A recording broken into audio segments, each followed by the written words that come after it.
Hey, this is Lou Mangello from WDW Radio, and you're listening to the Five-ish Fangirls podcast. Let's do this.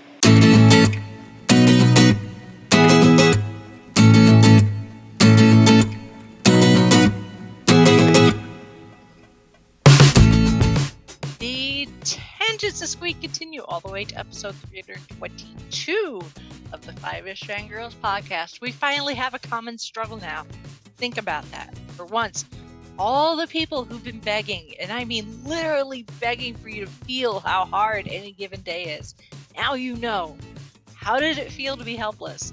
Now, if you could remember what it was like to be helpless and face a force so powerful it could erase half the planet, you would know that you're about to have the exact same impact. This isn't about easy decisions, Senator. Welcome, everyone, to this week's episode of the Five-ish Fangirls podcast. So glad you could join us. Let's start off like I do with a virtual table and see who joined us this week. This is Brittany and Troy. This is Chrissy in Salt Lake City. This is Holly from Wisconsin. And this is Rachel in Indianapolis, Indiana. Hello, everyone. Hello. Hey, everybody. Ooh, my. You've got a lot to cover. We do indeed. So maybe we should jump right into it. Yeah, I've got my soapbox at the ready. I don't know about the rest of y'all, but I'm in the mood for some ranting and raving. Yeah. I hope our soapbox is on the number of things. I hope our soapboxes are on the right side. Yes. Yeah, this could be an interesting discussion. So yeah. Yeah. So let's go team. Yeah. So first up in the news, last night was the Oscars, or the Academy Awards, however we want to call them. And I stayed up and watched the whole thing. It actually went by really quickly. It was really, really stripped down because it was really only the nominees and maybe like their plus ones, like spouse or whatever. And that was kind of it. They didn't fill up like the big, theater like they normally do, the Dolby Theater. So it was, they were following all the, protocols, COVID protocols. So like, when they were on the air, people had their masks off. But the minute they go to commercial, people put their masks on and they're constantly sanitizing and stuff. So, they made it work considering the situation. And of course, just getting the nominees this year was a bit weird because theaters have been closed for so long. So they kind of had to finagle like when the awards happen. This is later in the year than we normally do. Plus, like being like, okay, if your movie played in a, this many theaters for this amount of time, you qualify. Like, here's the minimum amount you got to do to qualify. So obviously going on, considering last year when, Parasite kind of took everything by storm, it hurt us in our competition, but in the grand scheme of things, oh well. Bad for us competition wise, good for society.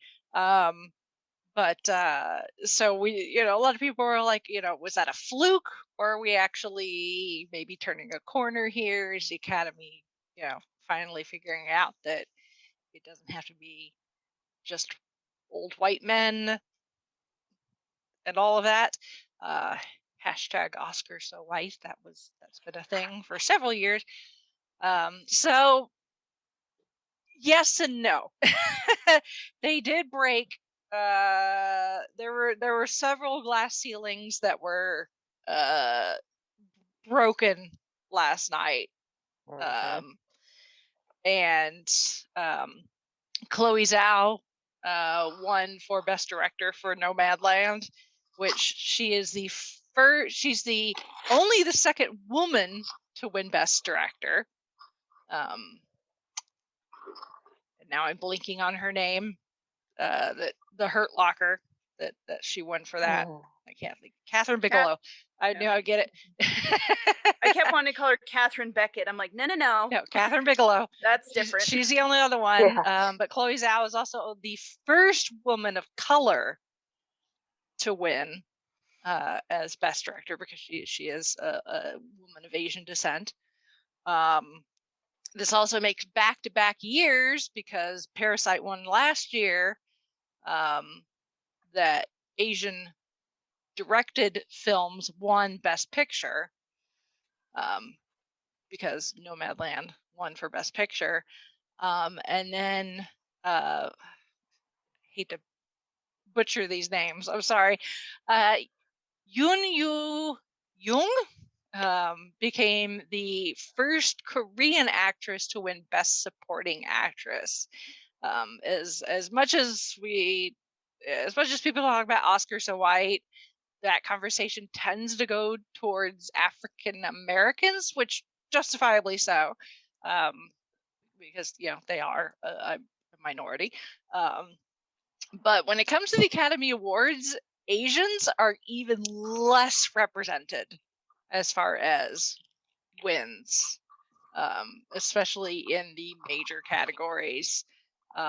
So for her to win for Best Supporting Actress is also a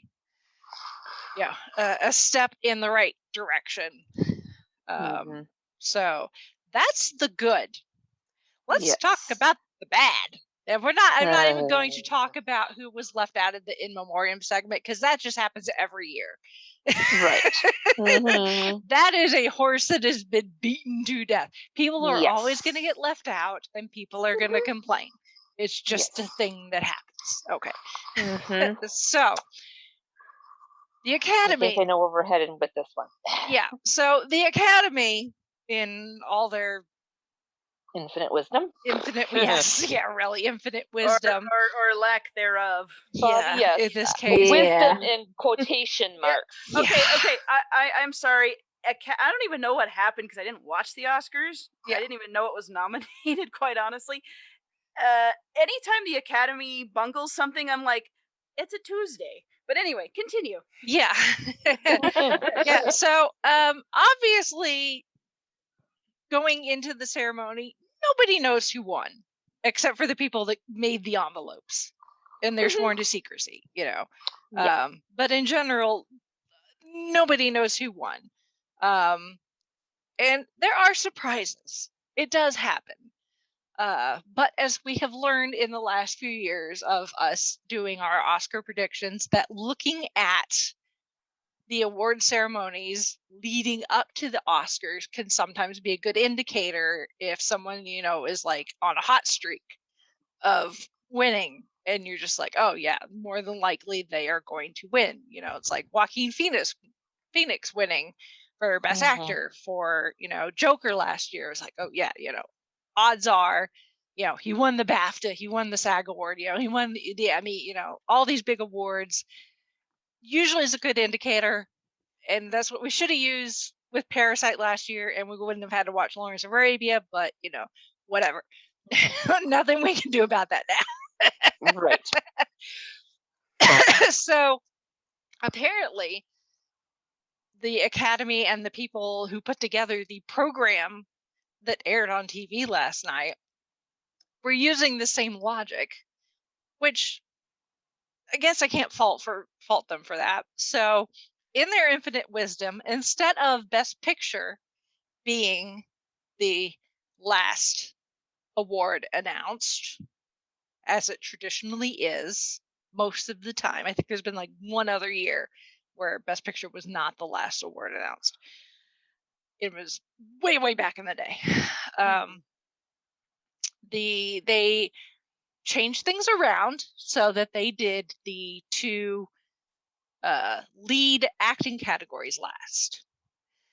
And nobody from the Academy or the producers of the program have gone out and said this. It's just it's an assumption people have made, and it's like, based on appearances, it's probably a safe assumption.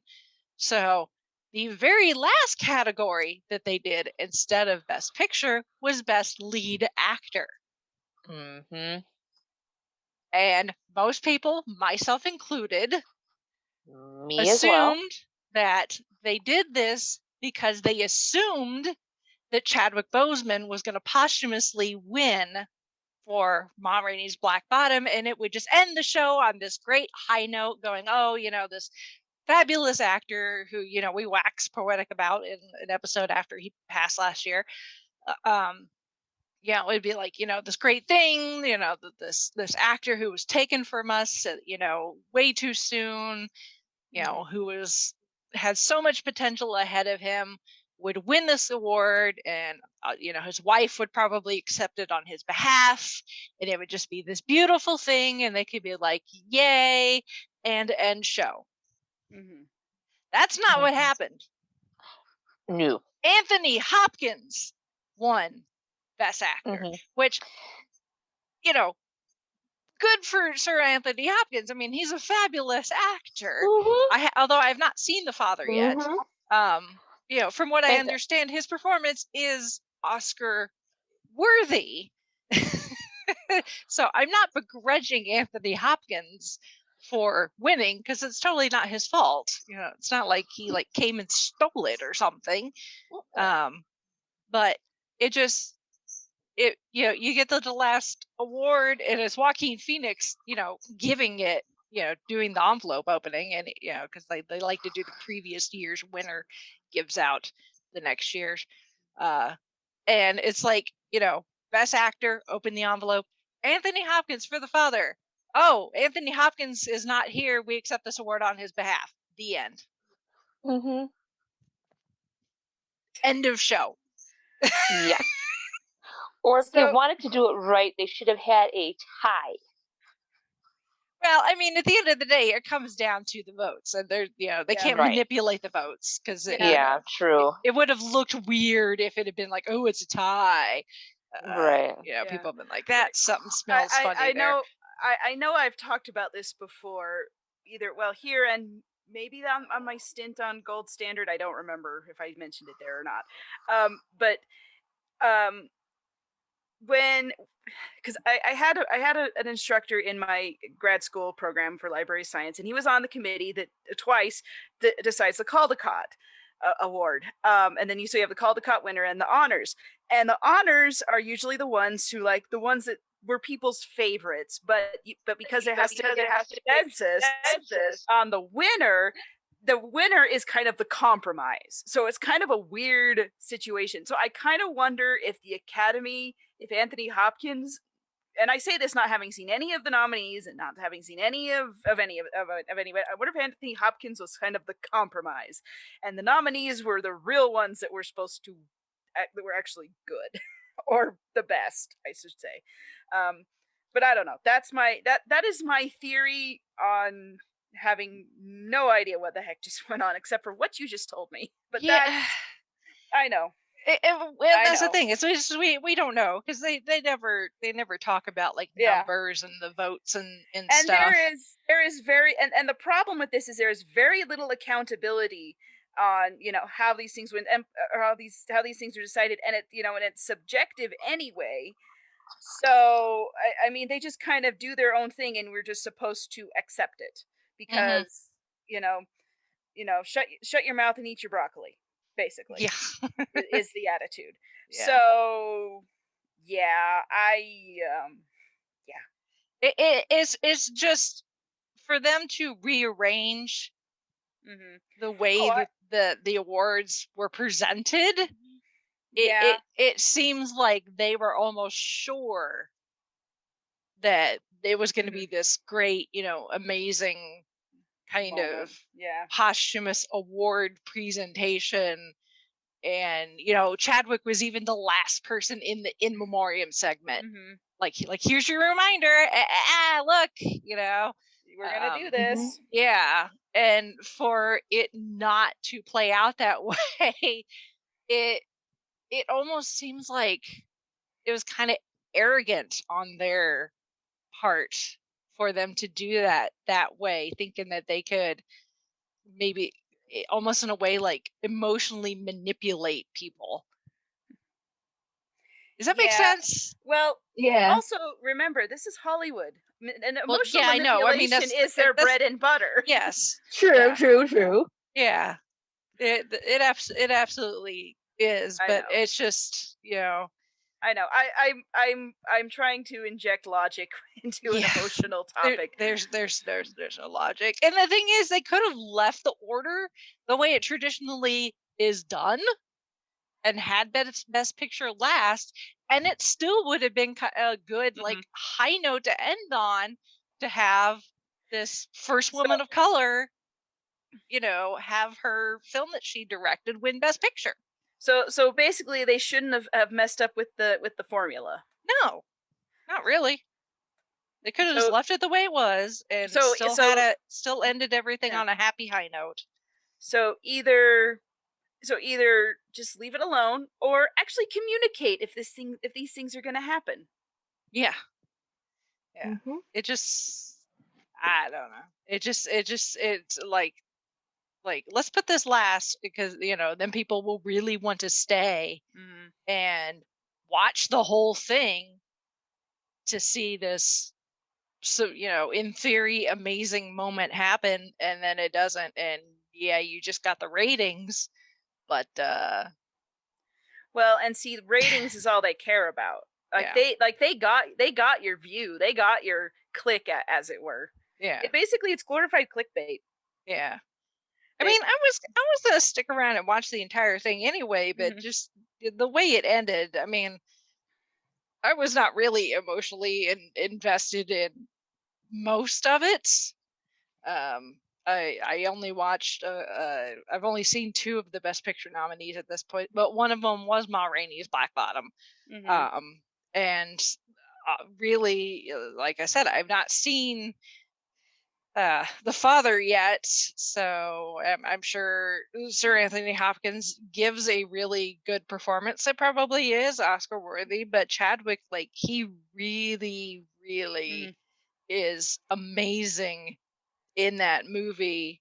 And there's part of me that's just kind of a little bitter that's like, well, there was his one chance to get that highest stamp of approval for his profession, and it didn't happen, and there's no other chance for him to get it in the future because he's not with us anymore. Which really sucks. And Anthony Hopkins already has an Oscar. He got one all the way back for Silence of the Lambs. So, it's not like he needs another one. So there's part of me that's a little bitter when it comes to that too. And, I was kind of genuinely upset and disappointed after everything ended last night. So I know some people are taking it way harsher than is probably necessary based on what I've seen on social media, but it is what it is. But I think it regardless of the moving around of the categories and whatever they assumed was going to happen, again, they'll probably never fess up to anything because they don't they don't want to look like idiots. No, they never will, and no one is ever going to hold them to account for it, or to make them explain, which is why, like I said, every time the Academy bungles something, it's just another Tuesday. It's in this case Monday or Monday or Sunday. It's, I mean, they're whoever screwed up, they're still gonna have a job tomorrow. Yep. Because that's just how the industry works. I mean, so it's like, good for the Academy for recognizing and giving that stamp of approval to those that deserve it. And just looking at the nominations, the just the sheer amount of representation was something to applaud. So that's a good thing. And we'll try again next year, I guess.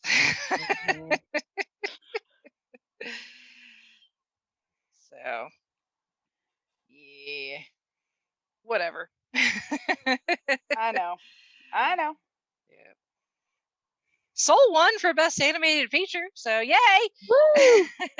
Which I've actually seen that one. Like, I looked through the nominated. The only things I've seen, like a couple of the animated. I saw nothing else. I thought Onward was better, but it's fine. It was odds are it was going to go to the House of Mouse in some form or fashion. That is true. That is true. I know a lot of people love Soul and good for them. It just didn't click with me for some reason. I would have been happy either way.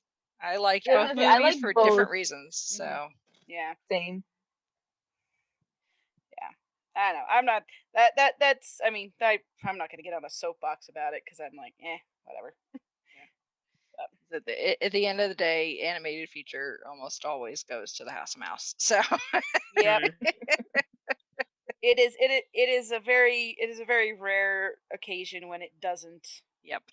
Like when Spider-Man or Into the Spider-Verse got it. Yeah. Yeah. And Disney, deservedly so. Yes. I'm not saying it. I'm not. Yeah, no, not at all. It was just funny because Disney or Lucasfilm had let Lord and Miller go after the whole Solo debacle, and it was just kind of funny that they beat out Disney for the Oscar that year. Oh, what do they say about justice? Meanwhile, the people at Sony are like, "This is why we've not sold Spidey back to you." Right. Right. Oh gosh. So much drama. Yeah. And that's not even, and we're not even talking about the movies. Nope. Nope. It's just one big 3-hour like dog and pony show of nepotism, really, at the end of the day. But yeah, pretty much. I would call it something else, but this is a family-friendly podcast. Derriere kissing? No, worse than that. Brown nosing. Having to do with mutual pleasuring of a group. That too. Yeah. They just love giving each other thumbs up. Be like, "Good job, you, for your thing you did." So anyway, you did a thing. That's my soapbox rant about the Academy Awards, and I'll probably get on said soapbox again when I record Gold Standard later this week. So, if you see a nuclear explosion in the direction of Indiana, yeah. FYI, if you're listening early, you might. Speaking of which, small side tangent. I'll go ahead and plug this here so I don't forget because it is related. Nick and I recently guested on another podcast called Spin the Script, and we talk for hours about the Academy and representation and where they've got it right, where they've got it wrong. And we talked for so long, he's actually split it up into 2 pieces. So the first, and unfortunately, Zan could not join us. She was otherwise engaged. But Nick and I made sure to talk enough for her. But you could go listen to the first part of it, and then he's going to release the second part of it some point this week. I'll try to, when that goes live, I'll try to remember to share it. So, but yeah, so I've been on this soapbox a little bit already.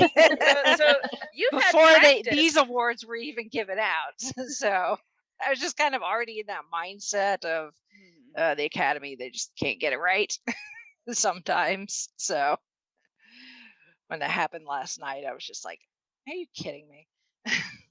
Have we learned nothing? Apparently not. Nope. Like, I'm I was seeing just like the bitter. backlash to, because I was debating about watching it last night, and I decided not to, and I saw the backlash today. I'm like, I'm kind of glad I didn't. Yeah. I actually forgot it was happening. Yeah. Anyway, Moving on to other things. We did get. They did use the kind of like the Super Bowl. They did use the Oscars to drop some teasers and some trailers.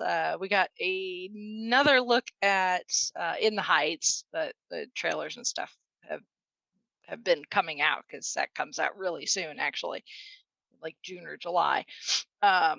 So you can go watch the latest from that if you want. And then, but we got our first look at coming out this Christmas-ish, I think, sometime in December. Our first look at Steven Spielberg's remake, I guess, of West Side Story. So. Yep. Well, it looks a lot better than Cats. Yeah. No, I kind of intrigued by this one. So, I mean, we just have the teaser, and this is the first time hearing that it was going to be a thing. But no, it looks like it should be a good time. I think it should be. Yeah. I hope. I know that some people are bemoaning the fact that it's like, oh, why is there a white guy directing this? Which is probably a fair assessment, maybe. But the plus side is he's actually using Puerto Ricans in the roles of the Puerto Ricans. He's not putting a bunch of bronzer on white people like they did in the original. Well, in the original movie. Obviously, it was a show on Broadway first. Then it became a movie. Yes. As tends to happen sometimes. Yes. So look for that one in your local theaters. Yes. Hopefully by Christmas we've got I think so. more options. Well, I guess if the theaters are still standing after all this, but that's another rant for another day. To be determined. Yes. Yeah. Who knows? So, but that was kind of fun though. I've seen the movie. I've seen it on stage, so it is one that I've seen in all of its instances. So, and it's Shakespeare I actually tolerate and enjoy because it's not straight up Shakespeare. It's okay. The Romeo and Juliet trope. I mean, yes, it is a retelling of Shakespeare, just without the Shakespeare, basically. Without the language, the flowery language. Yeah, the iambic pentameter and all this stuff. And honestly, a lot of the stories that Shakespeare wrote, they were stories from other sources, before he wrote them. It was the poetry and the language that makes Shakespeare Shakespeare. But I mean, the whole Romeo and Juliet idea, they're from rival, a couple who they're each from rival families, factions, whatever. That trope's been around since forever. Yeah. So, yeah. But it's gang warfare with choreography. It's like I'm gonna stab you with my switchblade, but first let me pirouette. Yes. So only Broadway, y'all. Yep. Yep. I love it. Yeah. I do love me a good show tune, so same. I'm here for it. Yes. I tease, but out of love. So I like West Side Story, and Romeo and Juliet is my least favorite Shakespeare movie. And you know what? There are so many better ones. Quite honestly. Yes. Much Ado About Nothing, Hamlet. Yep, Okay, yes. if you must have a tragedy, Macbeth or Hamlet or even Othello. Like, yeah, Romeo and Juliet is just kind of like it's an easy thing to do, and I think it was one of his earlier ones. If I'm not mistaken, I'll have to look that up. Don't quote me on that. Shakespeare got better. King Lear, holy cow! King Lear was amazing. The Tempest, I love The Tempest.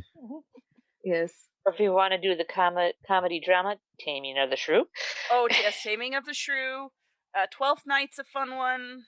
What did we see? The Merchant of Venice. Night's. Okay. Ooh. Yeah, I actually saw a Merchant of Venice down at the Utah Shakespeare Festival, not last year, obviously, year before last, and Armin Shimmerman was in that one. Oh, nice. Oh, nice. I'm trying to remember what he played, but yes. So yeah, Cork from DS9. For those who are not recognizing the name, but yes, he's actually and Principal Snyder from Buffy. Yes. But yeah, he's actually been down to he's been in plays performed at the Utah Shakespeare Festival several times.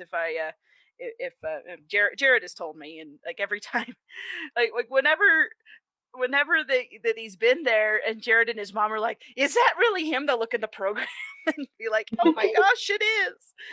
So you never know who you're gonna see.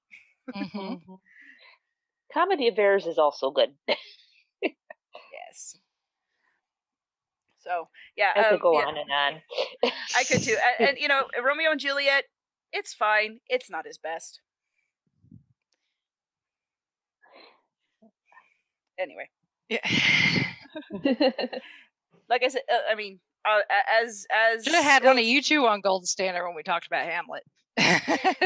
maybe. Too late now.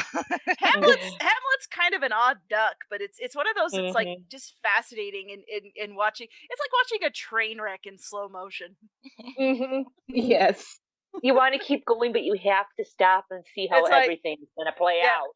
I know, you're just like, oh my gosh, this is gonna be so awful. This is gonna be so terrible. This is gonna end in tears. And you're just sitting there eating popcorn like, oh, tell me more. This is gonna just be a complete disaster. Yep. Oh my. We're Oliver Twisty. Please, sir, can we have more? Yes. I'm gonna be depressed afterward, but I can't look away. Oh my. We're a little nerdy over here about this, so don't mind. Librarian and English major.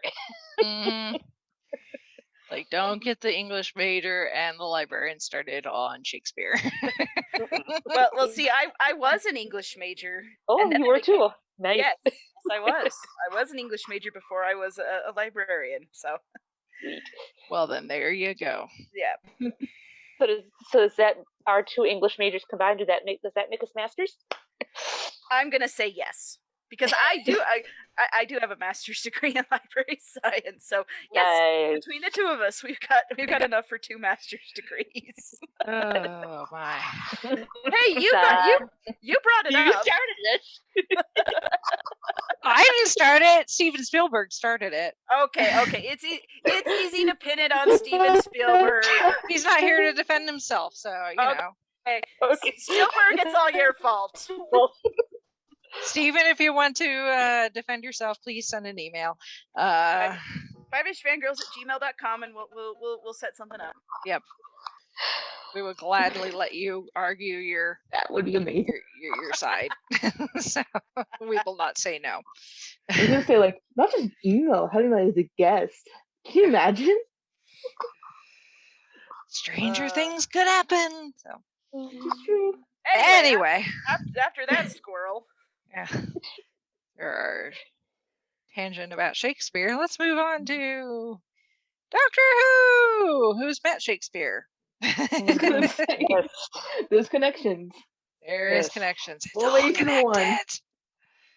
And it's all connected and not because of Kevin Bacon.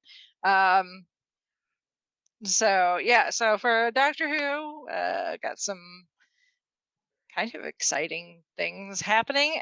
We mentioned this way back when they first announced it, but now it's like actually getting ready to happen. The Time Fracture interactive experience. They have released a little teaser video that you can go watch, and gives you a look at some of the models for the sets and some concept art, very familiar locations, like a certain junkyard. Mhm. And speaking of Shakespeare, A certain theater. a certain room where a certain bard liked to write things, and other places that you'll just have to go watch the video. And so yeah, it looks really, really cool. If you are in presumably probably the London area, yes, London, you can go. It opens May 26th, and will be open to the public to do. So the description on the website is Doctor Who Time Fracture, a groundbreaking immersive theatrical adventure, plunges you into the incredible universe of Doctor Who. 1940, at the height of the Blitz, a weapon of unknown origin destroys a small corner of Mayfair and simultaneously opens a rift in space and time. For decades, UNIT have fought undetected to protect the people of Earth from the dangers it poses. Weakened and beaten back as the fractures multiplied out of control, they're close to defeat. So, yeah. It's just, the whole thing just sounds amazing, and I feel really left out. I got serious FOMO at the moment. A certain actor who plays a certain captain posted some stuff, and I'm just like, yeah. And of course, it's fracture and time stamp. I'm thinking he's coming back for the next series. Yeah, I forgot that was gonna be a thing, and then I was looking up like, oh, and I was like, oh, because it's like I thought like I saw Theodore, I'm like, oh, maybe we could like stream here, but if they do, we're gonna miss a whole bunch of it.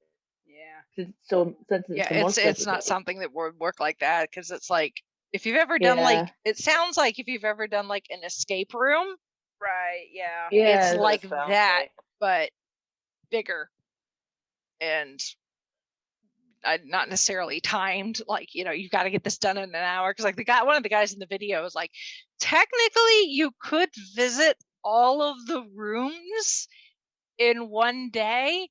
It would be really hard, but it technically is physically possible. I'm guessing you'd probably have to like glance over a lot of things and not get into like really into the weeds of checking out every room, because they're like, you could like move aside a tapestry and there would be a door, or open up a book and there's going to be clues and stuff. So I'd want to look at everything, and so which means going back multiple times probably to try to get everything. Basically a day per each room. Probably, which that would get very expensive very fast, considering this thing starts at like £50 a ticket. So I would hope they do packages. Yeah. Pick and choose your experience, I guess. Yeah. Well, if any of our UK listeners want to send in go to this and send in a report, be our frogs on the street, so to speak. Please. Yes, we will definitely want to live through you. Yes. We will live vicariously through your experiences and be jealous, but also very happy that you've got to do it. So, again, that email address is 5ishfangirls@gmail.com. Yeah. So you can send us feedback. You can send us a video. You could send us audio. If allowed. Yes. Yep. They might not allow that. Well, I mean, I'm not talking about like in the thing. I'm talking about like you talking about your experience. Experience, yeah. After the fact. Oh, okay, yeah. Yeah, no, I wasn't saying like go in and spoil the entire thing. No. Yeah, no, not that. Just like kind of describe what you did, what you saw, and how it was. That's what I meant. Yeah. Anyway. Yeah. So, but and you said hello to from and Captain. Yeah. Yes. It looks like it's gonna be so much fun, even with just what little they've told us. It just knowing, it's like it's something Doctor Who related. It's like, yes, please. Hopefully, it'll do well enough there that they could justify bringing it to the States and like pick a handful of major cities, like New York, Chicago. Have like a traveling thing. Yeah. Maybe right now according to the website, it's set up to go through April of next year. So well, it's not going anywhere anytime soon. Oh, we shall see. Maybe save up enough money. Yeah. I mean, I've been planning on wanting to go there like years, so me too. Hopefully travel will open up a bit more. Another excuse to do that too. Right now we can't get into the country as far as I know. So. Not without cooling your heels for 2 weeks. Or no, that's Canada. Never mind. I don't know what the UK's what their thing is. Yeah. There's so much good stuff happening all over the place. The Avengers campus is going to be opening up at Disneyland in June. Oh my god! I know Disneyland finally opened. Gee. Well, that too. Yeah, Disneyland is finally going to be reopening. Yay! That's an accomplishment in itself. But all the Avengers campus is opening in early June, which it looks amazing. And then they're friggin' California. The Disney Cruise Line is going to be unveiling details for the new cruise ship later this week. And it's going to be a Harry Potter. Can you tell I'm ready to go on vacation? I just desperately need to go on a vacation. Just a little bit. Just a little bit. I'm so stir crazy. Like, please, I want to go somewhere.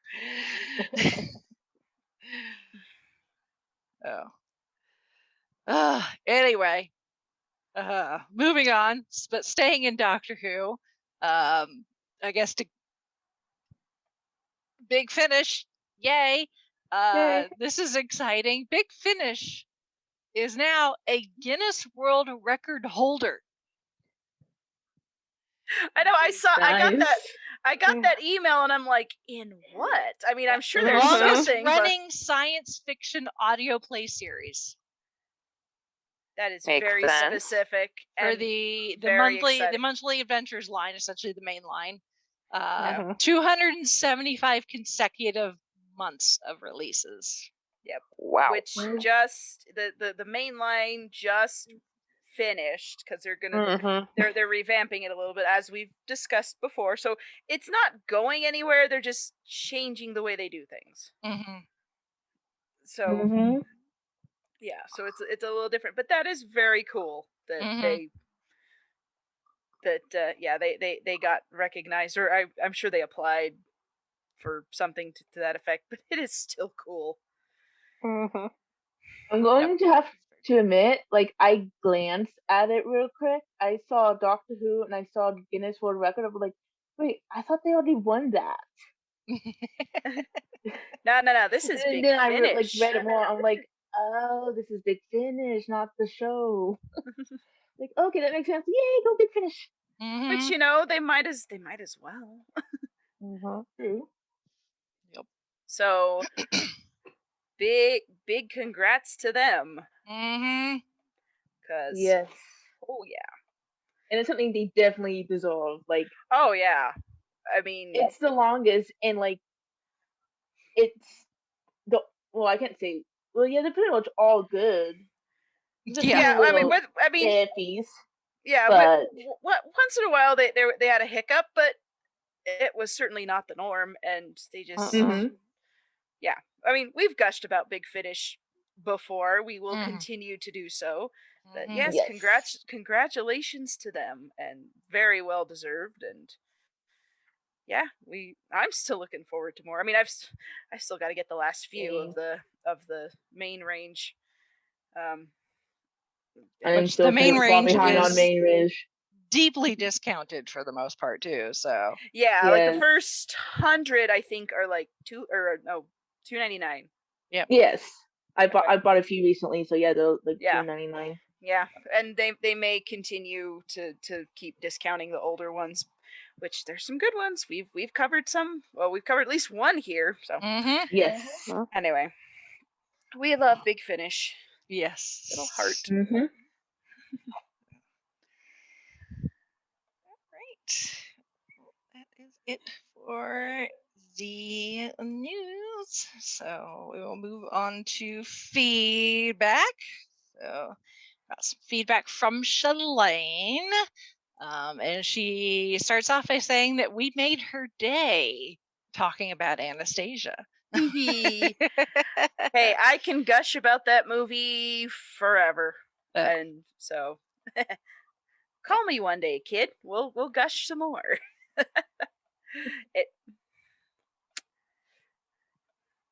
Anyway. And she says it is the best non-Disney film from when she was growing up. And she thinks that the music from the stage musical is great.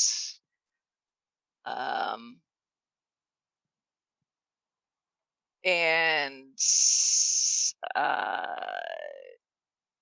do you so I'm trying to understand what she's saying here.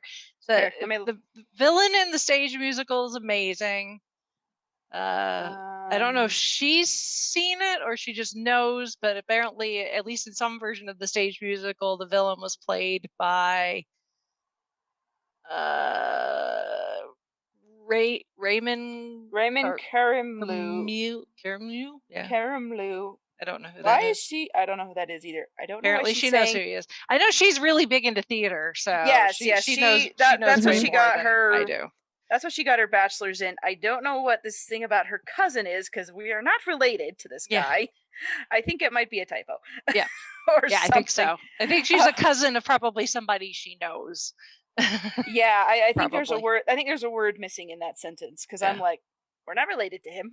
Yep. To my knowledge. Yes. I'm pretty sure. But yeah, so I don't know this. Shalane's our stage in Broadway correspondent because she's got her finger on the pulse more than all of us. So yeah, I'm like I know some plays and I know the ones I like, but anything that's like other than Hamilton that everybody knows about. Yeah.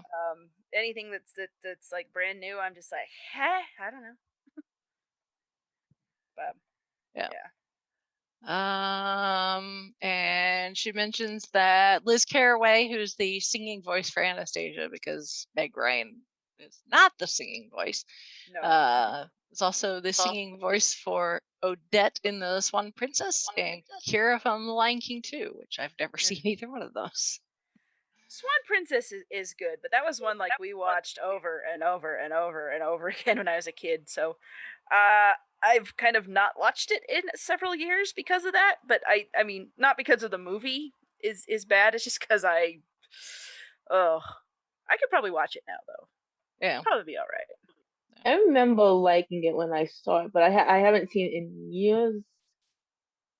But I don't know why. I think it's just one of those I really liked it, but just haven't really sat down to watch it again. It's probably, I don't know. I'd have to see if it's streaming anywhere because that's probably the if you don't have access to it, well then there's a perfectly good reason why you haven't seen it for a while. But yeah. Now that she mentioned it, I'm like, now I got to go find it because now I'm like, I wonder if it holds up. Therein lies the rub. Indeed. Visiting childhood favorites. Does it hold up? It's on one of those free movie thingies, the Tubi. Oh, okay. And then you can all buy it at other places. Of course. Oh, well, yeah. Almost everything you can buy if you're willing to pay for it. True. Yes. Yep. Sometimes if you pay out the nose, because, yeah. Anyway, moving on. Yeah, she also mentions, because we did not mention it, Bartok did get his own movie. Yes. Yes. It is it's just Bartok. There's like nothing else to do with Anastasia, the movie, because it's supposed to be a prequel. Yeah. I think, if I'm remembering right. Don't know. I've never seen it. I haven't either. I've just seen YouTubers talking about it for some random reason. It was one of those things where I was like, I'm bored. What is YouTube gonna give me to watch? And somewhere along the line, it recommended, here, watch this video about Bartok the Magnificent. And I was like, okay. So I did, and I'm like, oh, that's what that movie's about. According to a critic source, the synopsis is: a boastful bat gets a chance to prove his true worth by rescuing a Russian prince from an evil witch. It's like kind of like the opposite of what happens in Anastasia. Yeah. Yeah. A little bit. Interesting. And then she also says that she too is excited about Shang-Chi and the Legend of the Ten Rings. And apparently Awkwafina was really great in Raya and the Last Dragon, which I still have not seen yet. Oh, that's right, she was in that. Yeah. The only thing I've seen Awkwafina in yet is Ocean's 8. So, which she was good in that. So. Okay. The Farewell is supposed to be really good too. She's in that as well. So. I think I've seen her in.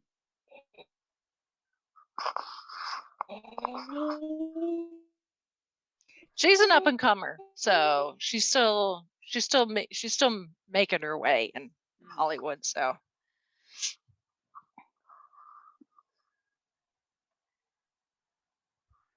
cool. Mm-hmm. Thank you, Shalane, for the feedback. Yes, and I do have a little bit of feedback that pertains to our topic at hand. Oh yeah. Yeah, one of my author friends, who I run her Facebook fan page or author page, is also a big Marvel fan, and she has a little bit of feedback for Falcon and Winter Soldier. You could say either. Technically, it's correct. Yeah, now I can. Yes.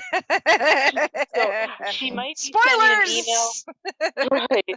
She might be sending an email later on with some more stuff, but she sent me a message. I was going to say now. Yes.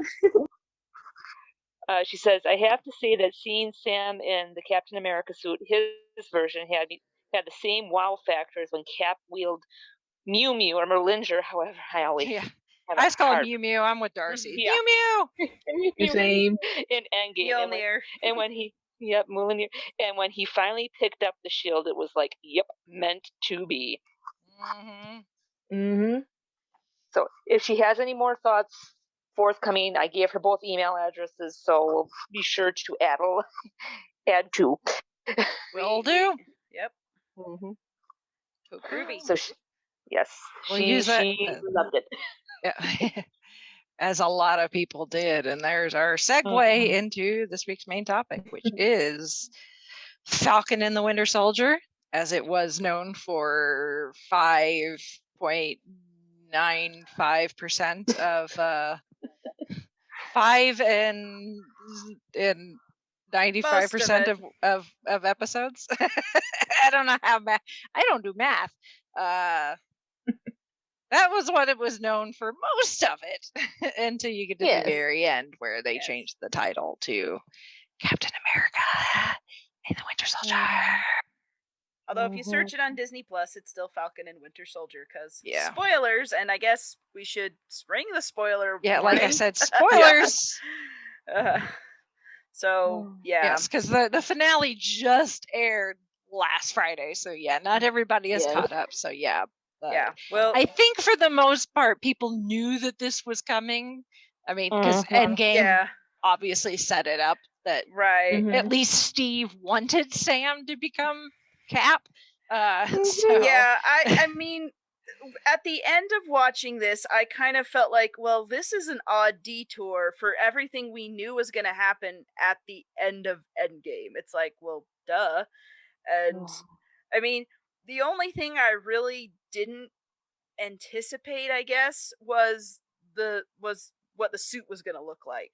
Mostly because I have no concept of, I don't really know anything about the comics, although, and Jared hasn't watched the show at all, because he really hasn't had time. There's lots of reasons for that. But he did see spoilers, and he's like, "Oh wow, this suit," and I'm like, "What?" And he's like, "Do you have it?" And he wouldn't. I told him not to show it to me, even though I was kind of like, "What is it?" Because he saw it before I watched it, and then I saw it, and I'm like, okay, isn't that's what he's supposed to wear from the comics? So they stuck with the look, right? And he's like, yeah. So like, okay. So I was just like, it did get a little, if you looked in the right place, it did get spoiled because of all places, Hallmark is going to be releasing a Sam Christmas ornament, and so the image was already out there of the Christmas ornament. So, oh my goodness. Not that I want to be thinking about Christmas in late April. Hallmark gets ready early. Like if you go to any Hallmark store, you will see Christmas stuff. Oh yeah, so year. There's the die-hard collectors of some of the certain lines and stuff. So yeah.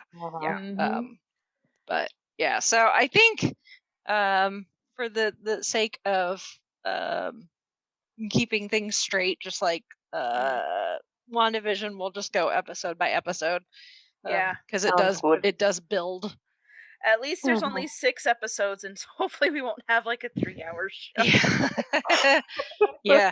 I mean, with this, the idea is we're likely to get another season of this. It's not contained like WandaVision was, where they just needed to cram a whole lot in there, because this is the only season we're getting, and we're not seeing this character again for like a year. Yeah. So we got a lot to unpack. Yeah, we'll do our best. So so Falcon and the Winter Soldier takes place 6 months thereabouts after the end of Endgame. So people have been snapped back, as we saw in WandaVision, but that was like 3 weeks after. So we just saw kind of the immediate some of the immediate aftermath of the return. And we did touch upon a little about how it's slightly touched upon in Spider-Man Far From Home, which takes place about 8 months after Endgame. So this takes place in between WandaVision and Spider-Man, essentially. So now that we're several months past Endgame, we're really the world is really starting to see the fallout of bringing everybody back. And the honeymoon period is over, where everybody's like, oh, my spouse is back, or my kids are back, or whatever. Reality Peter Parker's like, I gotta go back to school. Yeah. And now it's, how does the world move forward, not move on, because there's not really any moving on from this. It's just how does the world move forward? And it's very complicated, and there's this kind of world, it's the GRC, like the global I just call something council. Repatriation or something. And it's like repatriation or something like that. I just GRC for short, because that's good enough. And it's, I mean, from the outset they make it clear this is not something that has an easy answer. I mean, what we saw in WandaVision, when Monica Rambeau came back, like, she expected her mother to still be in the hospital recovering, not not dead after 2 or 3 years. So like the people who came back, to them no time has passed in their mind, but to all the people who were still left behind, it's been 5 years obviously. So the conflict becomes, how do you help the people who've lost 5 years of their lives, and how do you help the people who have been here trying to keep things moving, as it were? And there are no easy answers. So that I do like that they addressed it. The way they addressed it, I'll get there. Yeah. It is. I mean, by the time we get to the end of this, it's not a nice tied up in a happy bow, because it's still going to be a ongoing issue because it is so complicated. Yeah, and I do like, and they address that time and time again.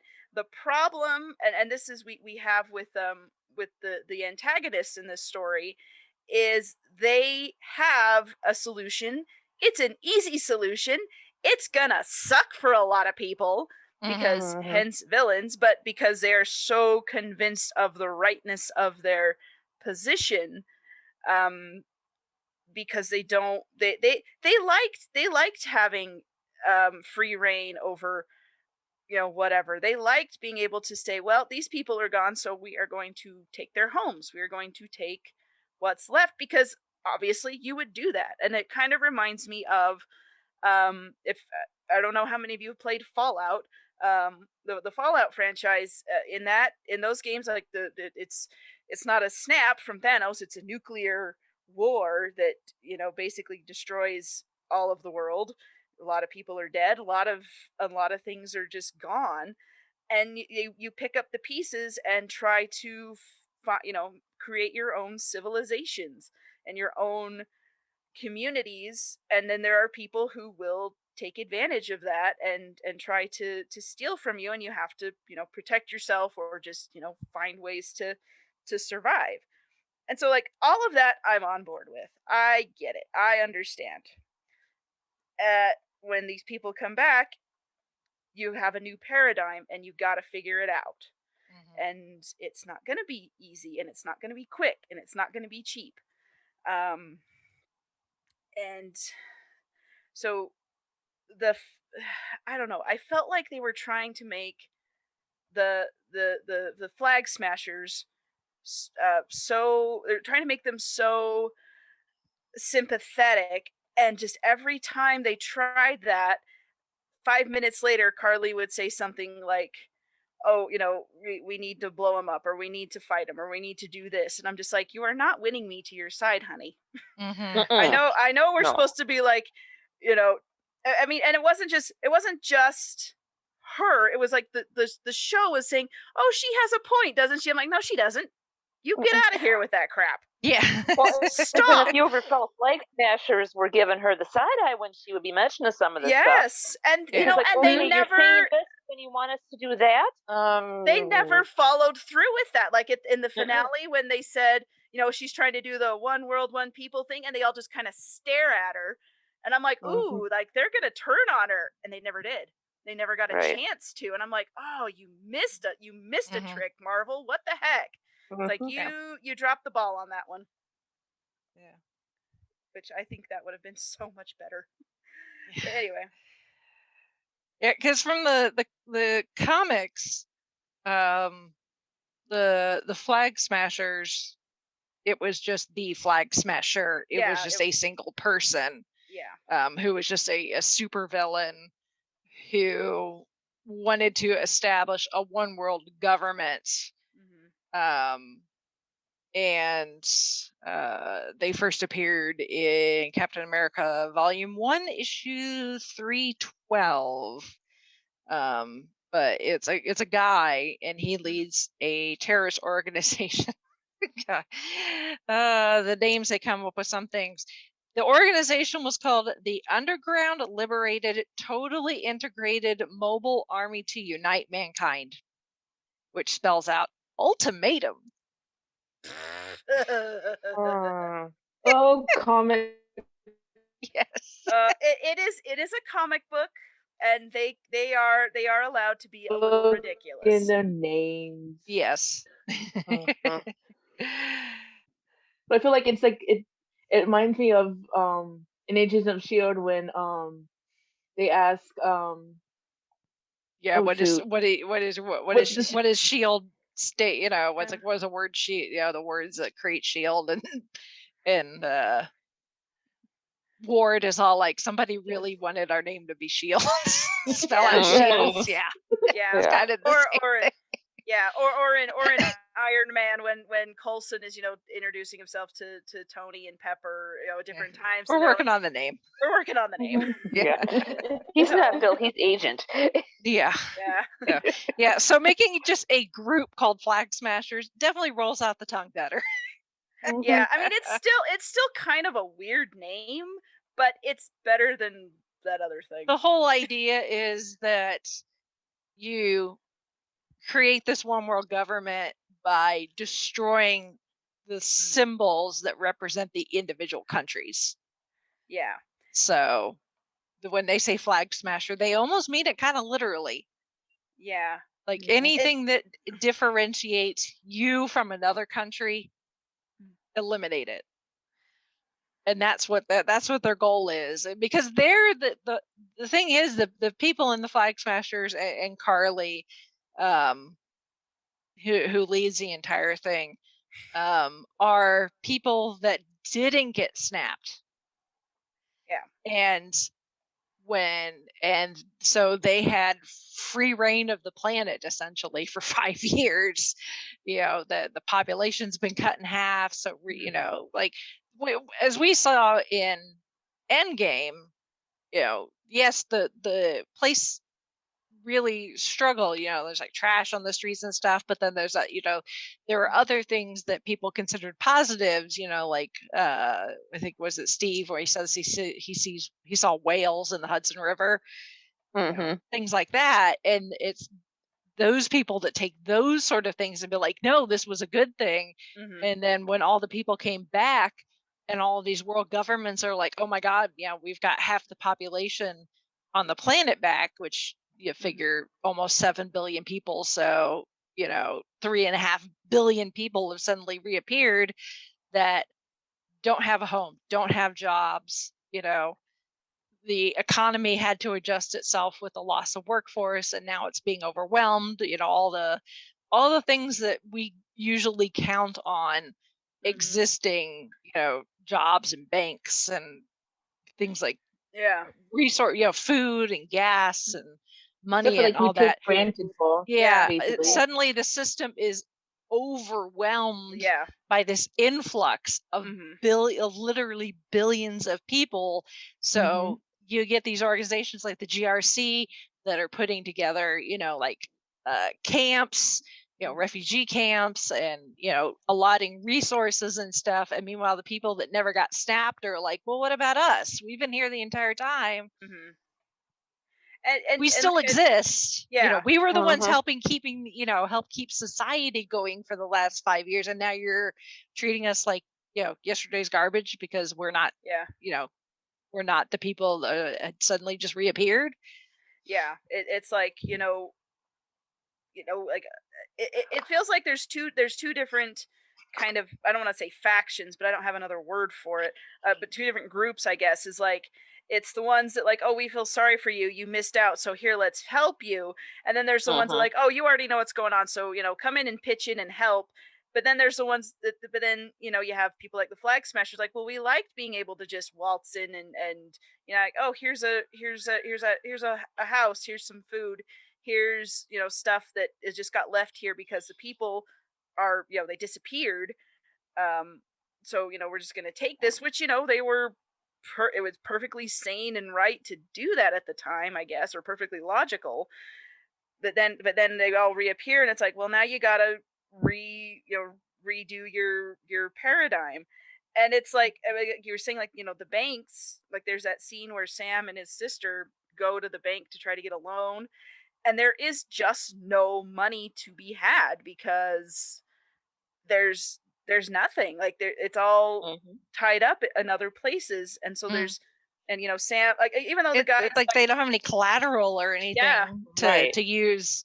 To help get them a loan because Sam's been gone for 5 years. They're like, it's like, well, you haven't had any income for the past 5 years. And I'm like, well, yeah, I was, in limbo in another universe for the last 5 years. It's like, and so it's like, this is something, and I guess we know a little bit about this, is like, this is something they've never faced before. It's like, what do we do? How do we figure this out? And I mean, they kind of, the narrative kind of treats the banker like the bad guy, like, oh, you're just not loaning the money to them because, what insert your reason here. But it's like, no, it's just not there. And so everybody, and this is what the problem is this is, I hate to use the phrase because we're so sick of hearing it, unprecedented. And it's like, what did we just live through, for the last year, or we're still living through, is no one, like, for days, nobody knows what's going on. We don't know what's going on from day to day because we've got to watch, the numbers, or, how many people are going to show back up, or how many, what's going to happen next? Is there going to be another influx of something, or is there going to be another conflict over whatever? I mean, you just don't know. And so, to treat this like, I mean, and like I said, the people who got snapped, no time passed for them in their minds. Right. But the people, so to them, it's like, well, it should just be normal, business as usual. Well, no, it's not. And it's not going to be, probably never going to be again, for you at least. But it's just, and it's what people have to come to grips with. And that's kind of, I mean, they kind of did it, but I didn't see enough of it in the show. And the banker brought up too, it's like, well, didn't the Avengers pay you? There was really never any paychecks involved. It was just like, here, thank you. Well, no, Tony bankrolled pretty much everything. Yeah, he did. Okay, it wasn't that. Yeah, he even mentions that in Age of Ultron. Yeah. Okay. Where he's like, yeah, I just pay for everything, and now Tony's gone. Now, if Tony had survived, he probably would, it may have been a different story, but as much as Pepper, I'm sure, would have liked to help. She was never really as involved as Tony was. So, and she's got she's got Morgan to take care of, and she's got Stark Industries that she's still in charge of, and she's got to do what's best for the company and her and her family. So as much as she probably would have liked to help out Tony's friends, it may not be economically feasible, no matter how much cash Tony Stark was rolling in.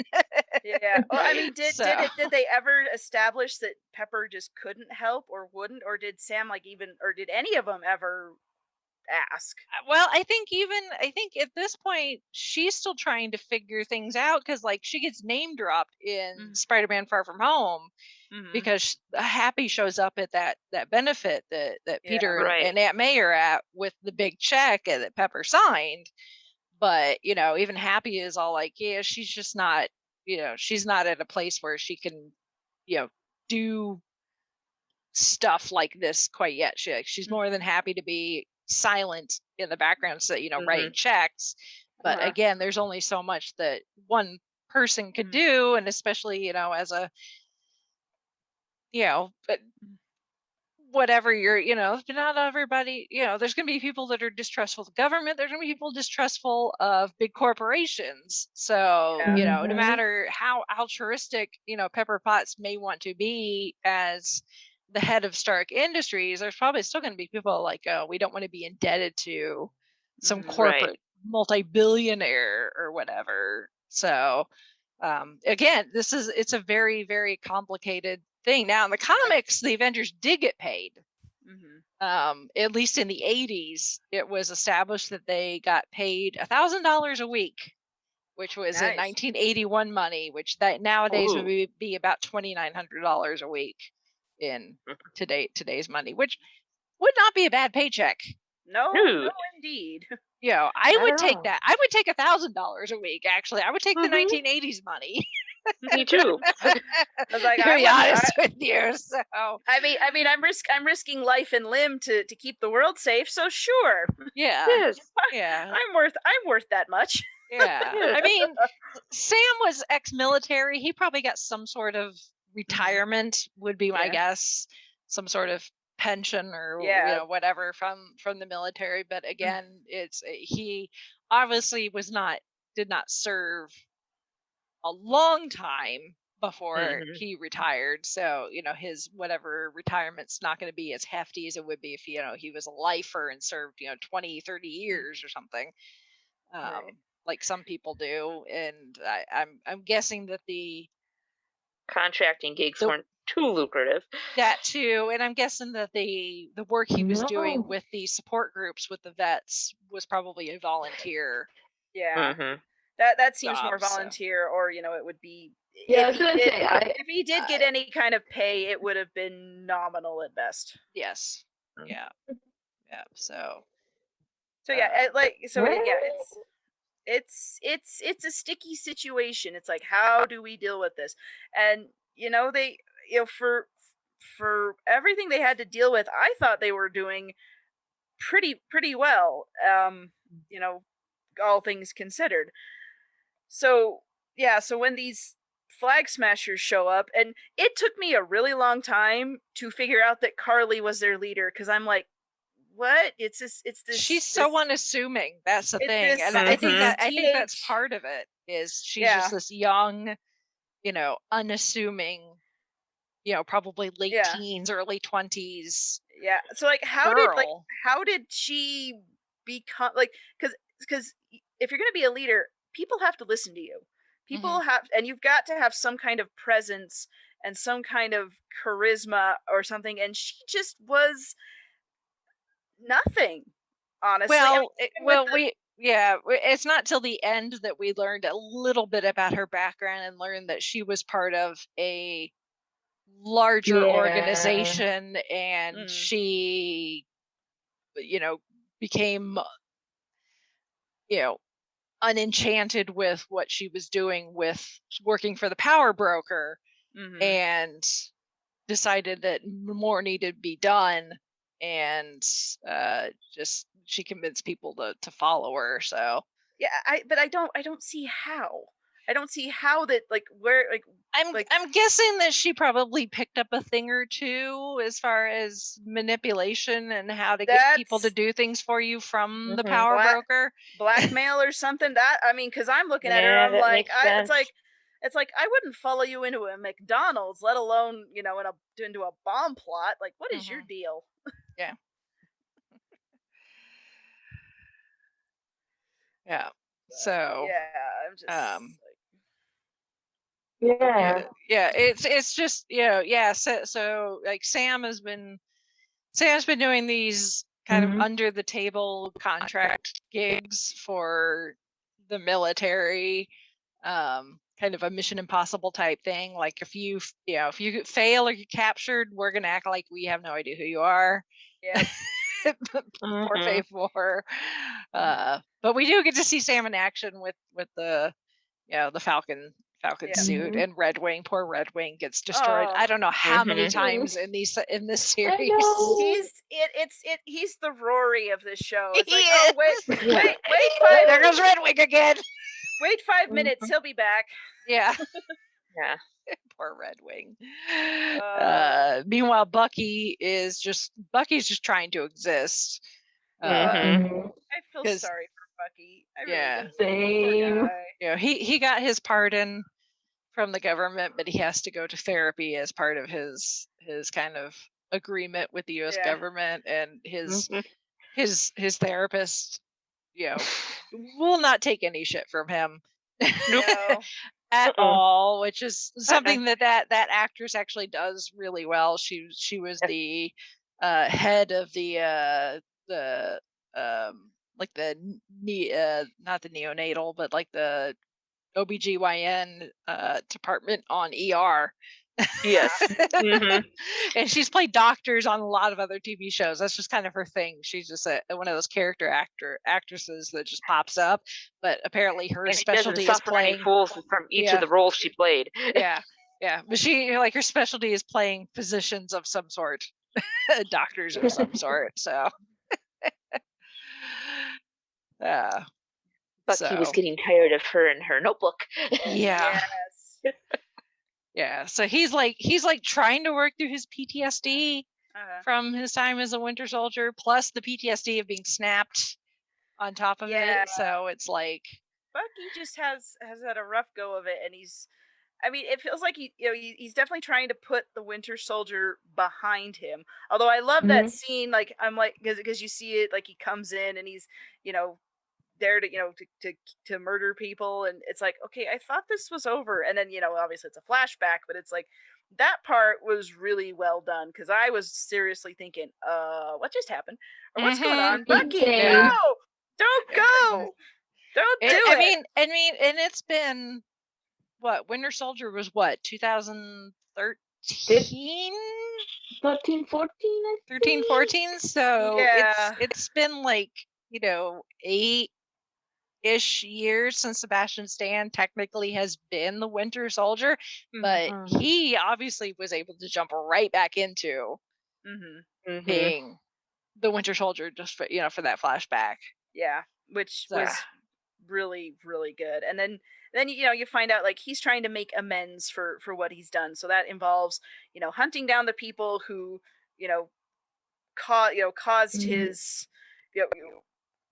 instructed him to kill people, or in one case, and this story again, I wish they had spent a little more time on it, was he killed a young man who was it seemed like he was just wrong place, wrong time, but the Winter Soldier, Winter Soldier conditioning, just it was just kill everybody, leave no witnesses, right. And then so he finds this young man's father and befriends the father, but never really tells him, he wants to tell him what happened to his son, but he can't do it, and the poor father is still grieving his son.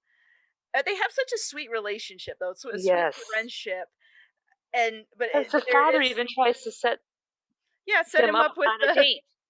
I know, and it's so cute, and I'm just like, oh, do it, Bucky. But it's still hard for him, because he's the only reason that he's befriended this old man is because he murdered his son, and it's just, I'm like, oh my goodness. And then it doesn't really get that great of a payoff at the end. I mean, it does a little bit, but it doesn't. They don't give it any space to just kind of sit and have that moment. And I was just I was a little heartbroken over that, because they set it up so well in the beginning.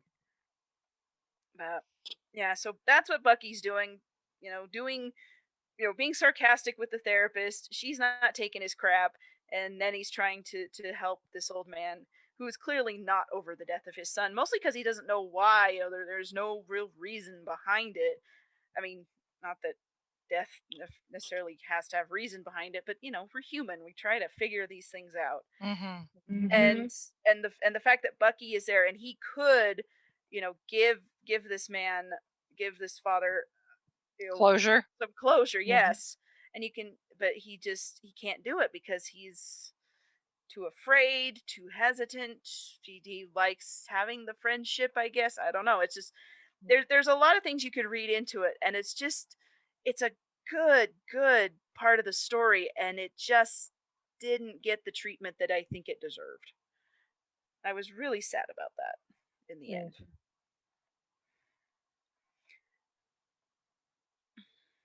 So that's what Bucky's up to. And then Sam, he's still got the Captain America shield. For a little bit. And then he gives it, and I'm just like, what are you doing? Steve gave that to you. Yes. Everybody was saying that. It's like, Steve gave that to you for a reason. Even when you objected, you're like, oh, it doesn't feel like it belongs to me. And Steve's like, well, it does. Yes. So you better like it. Yeah, and then here we are 6 months later, and we're at the freaking Smithsonian, and Sam's all like, "Here, put this in a glass case where the logs are like, no. You, And I'm thinking, it's not really? going to stay there. Yeah. Sam, what you should have given it to Morgan to use as a sled. Yeah. It would have been. It would at least gotten some use. Yeah, it would. Yeah. Well, and then he has the audacity to act shocked, like when they take it and pass it on to this John Walker. It's like, what did you think was going to happen? For crying out loud, Meanwhile, Rhodey, who short nice little appearance by Don Cheadle as Rhodey. Rhodey was like, I was there, dude. I saw Steve give it to you, and it's like, you're supposed to keep it. It's like, this is a dumb decision. Yeah. Rhodey should have told him, hey. He was about ready to break out his inner Nick Fury and be like, it's a stupid ass decision. Yes. You know what they're gonna do if you do this? Yeah. Yep. And it's like, it's better that it stay in the hands of the Avengers, because we've had this discussion. But that being said, the whole John Walker story arc is so fascinating, because it's like, he thinks he needs to be Steve. Yeah. Whereas Sam, his initial introduction though was just like I figured something like that was coming. Yeah. But when they introduced him, my initial impression was like, who is this guy, and why does he look like a living, breathing, walking Funko Pop? Yes. Yes. Maybe not Funko Pop, but that was my thought. No, he looked like a Funko Pop to me. It's like, I get the feeling I'm not gonna like you. Yeah. As soon as he walked out with that grin, I was like I don't know what you're gonna do that's gonna make me not like you, but you're gonna do something that's gonna make me not like you. Right. I can tell yes. now. Yeah. Mm-hmm. Yeah, and honestly, all he did he tried to be Steve, which was they gave him the shield. Well, they gave him the name. He was trying to live up to Steve. Like, he even said, he's like, I know I cannot be Steve Rogers, because Steve Rogers, was his own person and his own unique person, but he recognized the pedestal that Steve had been put on, and the shoes that he was asked to fill were very, very large and really impossible. I don't care who you are. Yeah. But it was still in the back of his mind of, I am Captain America. I have to do this, and the title means something. The title means something. So he had a lot of pressure put on him, and he was trying really hard to live up to it, and honestly, I think, and maybe he could have done it if he hadn't felt like he had to be the pedestal, be the hero, and because Steve. He was just Steve. He never put on airs. He never, and even when he gave the shield to Sam, he never. All he said was like, this is yours, and it was never it was never a sense of, oh, you have to do everything exactly as I would. It was more like, you've seen me, you've seen my example. Now, do your version of this. And I think if John Walker had understood that, and understood that. Yes, Steve is the ideal. You will never live up to the ideal, but you can come close. And you do Captain America as best you can do. It will not be the exact same as Steve, but it will be good enough. And I feel like if he had understood that, things would have gone so much better.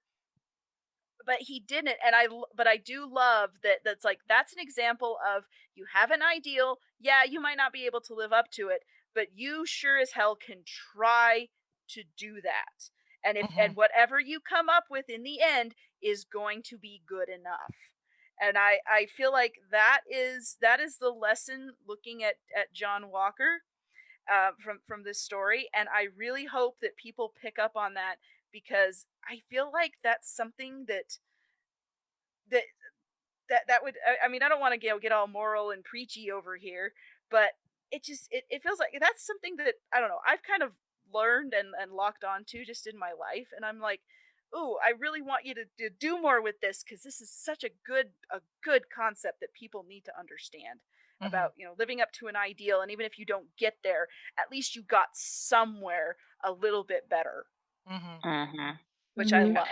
It's like there's going to be people that set the bar to places that not everybody can reach, but you shouldn't be expected to. No, but you can't. But I don't think there's anything wrong with the expectation of just being a better human being. Yes, and if by reaching that, like, you become better than you were yesterday, then that is an accomplishment worth praising. So I really feel like yes, Steve is an amazing human being, and he did some fantastic things as Captain America. But you take up that mantle, and you live up to his ideals. You do your very best, and that will be enough. And I feel like that's something we can all understand, and I feel like there's a lot of hope behind that, and because people, I mean, because I think we talk about certain things in life that we're like, oh, I wish I had this kind of family, or I wish I had this kind of job, or I wish I could do that amazing thing that this athlete or academic or, I don't know, CEO or whatever they can do, but I'm just not that. And it's like, well, you don't have to be that, but you can learn from that, apply it to whatever it is you can do, and turn that into and turn yourself into something that reflects that. And a reflection isn't exactly the same. It isn't exactly what you're reflecting, but it's still something good. It's still something recognizable as that thing. If I'm making sense. I don't know. I got very philosophical about this one, because I was just like, oh my gosh, yes, you did some terrible things, but you know what? The lessons here are vital, I think, and I really hope people pick up on that stuff. Yeah. Yes. Yeah. If you don't walk away from this with anything else. Yes. I don't know if they intended to do that, but that's what I took. I'll take it. Maybe that's just where my mind has been lately with various things. Yeah. They do set when we're first properly introduced to John Walker in the second episode, sans helmet and everything, with all this fanfare and brouhaha and everything, which was a little much. I'm like, maybe not, guys, but it was Good Morning America, and they were trying to make a big deal out of it, and I was like, okay, fine, whatever, you got to put on a show. And he at first he comes off as someone trying to be humble, like, he's like, I understand the legacy that Steve Rogers left behind. He's like, I was at West Point when Steve was found in the ice, and I followed what he did with the Avengers and everything. He's like, I understand what the mantle of Captain America means, and he's like, I'm just going to try to be the best Captain America I can. Which, when you're doing the whole dog and pony show, that's really easy. But then once he actually gets out there and we see him at work, that's when we see, once you put somebody in a high pressure situation, I think that's really when you show someone's mettle. And we get that first outing where he and his sidekick Lamar show up to as essentially backup for Sam and Bucky when they get in over their heads. And it's like, oh yeah, this guy's trying. He's not a super soldier. He does not have the serum, so he is more mortal than Steve was. So that is a disadvantage. Yeah, and it's like he expects that, you know, because he has the shield and the uniform and the name, that is automatically going to give him some credence, and it's like, no, it's really not. No, the bad guys don't care. Bad guys don't care if you're Captain America or if you're, you know, whoever. You know, if you're standing in their way, they're going to try to not be in their way. Yeah, they're going to maim, murder, and generally make your day unpleasant. Yes. And I think too, he was also kind of hoping that with him being in the role of Cap, that him and Battlestar would get the help and support from Sam and Bucky, and Sam and Bucky are just like, no, you have no clue. We are 100% done. Yeah, because you could just see the look on Bucky's face when Lamar says, my name is Battlestar, and I'm just thinking, oh, crud. And I'm just, Meets Bears Battlestar Galactica.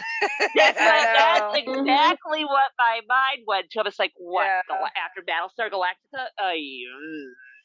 Well, the name Battlestar it does come from the comics. The character of Lamar does come from the comics, just like John Walker does. And John Walker was the replacement for Steve Rogers when Steve steps away for a time. And Lamar was recruited to become his sidekick. And in the costumes, or in the comics, his Lamar was going to be called Bucky. I don't know if that in relation, you know, as an homage to Bucky Barnes, but a fellow comic book writer told the guy that was writing these comics that actually Buck is considered a slur against African Americans.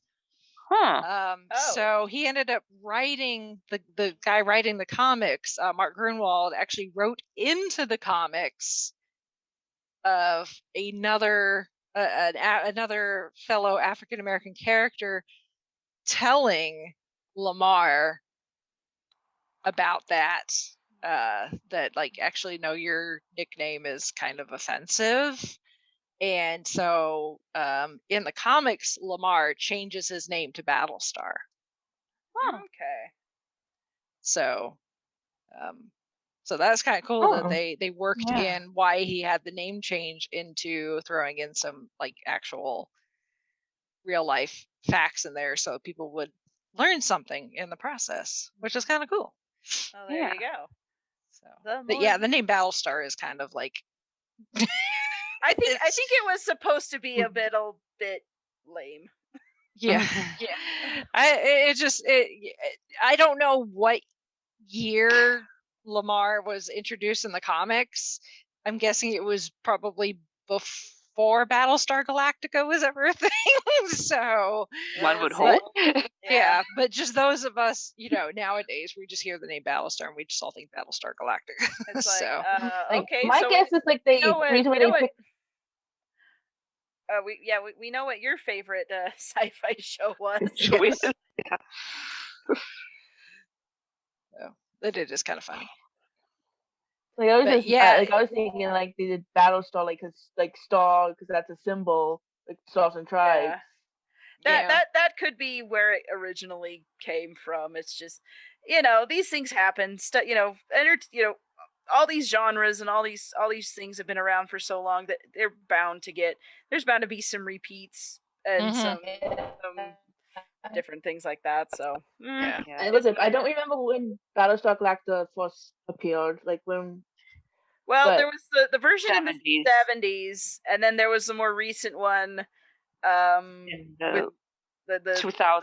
Yeah, the 2000s. And I just looked up. Lamar first appeared as Battlestar in May 9, 88. Okay. Well, maybe, I don't know, maybe the original wasn't quite as well known. back then. I don't know. Yeah, he may be kind of an obscure character. So yeah, unless you followed the John Walker comics back then. So or maybe people were just like, okay, he has the name. Moving on. Yeah.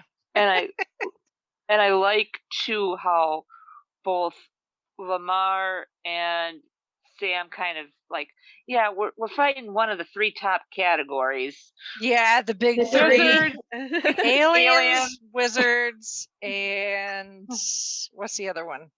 Was it androids? I thought it was robots. Yeah, robots. Okay. Robots. Yeah. Robots, aliens, and wizards. It's like they fight over Doctor Strange. Doctor Strange, like, no, he's a sorcerer, wizard without a hat. Yeah. Oh, there were like Gandalf. Yes, you read I love the mention of Gandalf. I read Lord of the Rings when it first came out. No, he read The Hobbit when it first came out. The Hobbit came out in 1937. Lord of the Rings didn't come out until the 50s, and by then Bucky was already under Hyder's control. Yeah. Right. Yes. Sorry. Which is so funny because later Carly is like berating Bucky, like, haven't you ever fought for something bigger than yourself? And I'm like, honey, do you know who you're talking to? Talking to, yes. Yeah. Right? It's like World War II vet. He was brainwashed. He was, he fought alongside. Have you been to the exhibit at the Smithsonian? Sweetie, you know how old he actually is. He's 106. It's like all those insulting jokes about millennials not knowing, and I'm just like, okay, you just embodied every single one of those. Yeah. Like, stop talking. Yeah. I do understand the reluctance, though, of Sam and Bucky for the issues that they have with each other, not wanting to team up with Walker and Lamar, because maybe if neither of them had actually known the actual Steve Rogers and fought alongside him, it may be different. Yeah. I mean, I can just see, you could see it in Bucky's eyes that he is just like, that was my best friend, how dare you? And I'm like, you know what? You are totally justified in that. 100%, dude. And so it's just, it's a case of, everyone's coming at this at way different angles and way different points of view, and they're just not going to mesh up no matter how much you want to say, oh, we should work together, or we should be friends. We all have the same cause. And it's like, no, because your backgrounds are so wildly different. You both have wildly different ideas of how things should be done. And if you try to work together, it's just going to make it even worse. So just don't. Yeah. And the couples therapy session that kind of likely, but that as well as the psychiatrist was hoping. Yes. And again, I wish. I mean, they're having a staring contest. Yes. There were some good moments with Sam and Bucky, and I kind of like when they had first announced this show and we started getting the trailers and things. I was like, oh, this is going to be fun. It's going to be a buddy superhero thing, and they're going to clash, and there's going to be snark and everything. But they're going to be friends, and we kind of got that. I wish there had been more. I wish there had been more of the banter going back and forth between them, and that. I felt like it kind of petered out there at the end, and I'm like, no, I need more of these two just being snarky to each other. I'm like, please. I love the bit when they were leaving the airplane, and like Sam just flew out in his Falcon, and then Bucky did this whole like rip the short sleeve off and have his. It's like, I can make it. It's only 200 feet. And he went to go. He just crashes. And then all of a sudden, Wedwing comes by and like. What is it about just the Avengers as a whole? They just like jumping out of planes because they can. Well, and just like in the opening of the first episode, the guy tells Sam, "Be subtle." It's like. Dude, you're talking to a former Avenger who's worked with Tony Stark. Subtle is not in the vocabulary. No. And he's got, these gigantic... It's a guy with wings. There's a flying man outside, Mom. Yeah. Oh my gosh. Yeah. And then too, Bucky's just like, yeah, hypothetically, if I were to do this, it's like, what are you doing? Yeah, it's like yeah, we already have like this pseudo buddy comedy thing going on with Sam and Bucky, which they're entertaining enough. I mean, they've been entertaining since the day they were introduced in Civil War, and it's like, well, are you gonna move your seat up? No. And it's like, oh yes. I'm here for it. So happy. Yes, and then we get the whole thing. We get that again, but they're reversed. But then we have to throw Zemo in the buddy comedy, and he's just. Can I just take a moment to give a round of applause to Mr. Brule there? Yes, he was fantastic. Oh my god! Especially because I had forgotten he was a thing, and they like started talking about Zemo, and I'm like, Zemo, did I miss something? Or I'm like, Civil War. He's well, the whole reason that Civil War was a thing. I know, but I don't remember. I don't remember the impetus for it. I remember, the fight in the airport and Ant-Man and hey, I saw this really old movie called Empire Strikes Back. Yeah. The walker thingy. Peter, Spider-Man. The introduction of Spider-Man kind of did overshadow some things. So quite.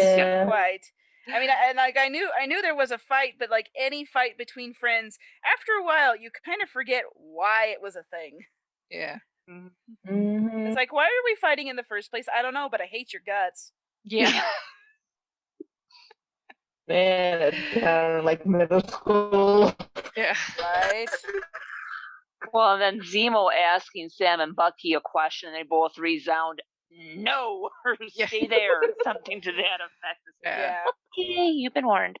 It's like they bust him out of jail, and then he just ups and goes off like he's gonna be their new Tony Stark in a way, and they're like, he like has all these cars and all of this equipment, and then he's got a private plane with a butler, and they're like, dude, like, you're actually rich. I'm like, yeah, the name, the title Baron is not just because I'm full of myself. Like, no, legit, I'm an actual Baron.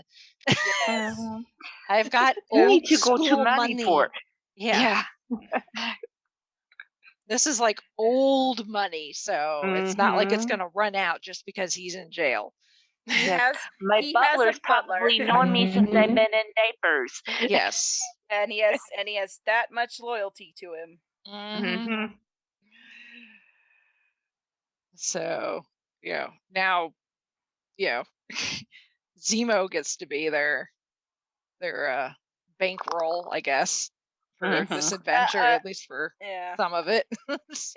He is very much a very poor substitute for Tony Stark, and I don't mean in terms of money. Yeah. But there he is. We've got him, so continue. Yeah. He's got the plane. We might as well. Mm-hmm. So let's go off to halfway around the world to Madripoor. I can't remember if this happened before, like the whole thing in the plane when they were talking about the list, like Steve's list that Bucky used. Oh yeah, Bucky was using Steve's notebook. Yes. Mm-hmm. Yes. Where he had written down all the things he needed to check out that he'd missed in the last 70 years. Yes. Mm-hmm. And Zemo comments, "Oh yeah, I can get you that whatever album by Marvin Gaye, was that what it was? Yes. I think it was Marvin Gaye.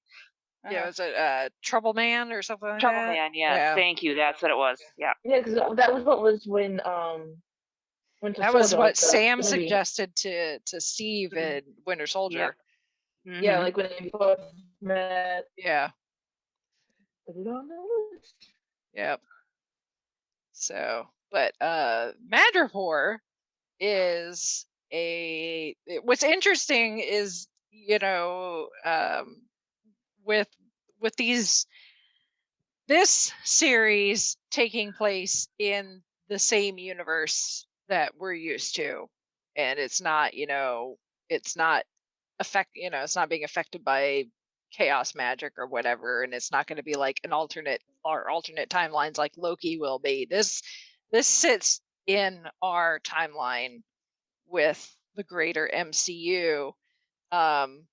But so obviously this is helping build on what's coming in the future as far as the MCU is concerned. And Madripoor is a comic book reference from the X-Men.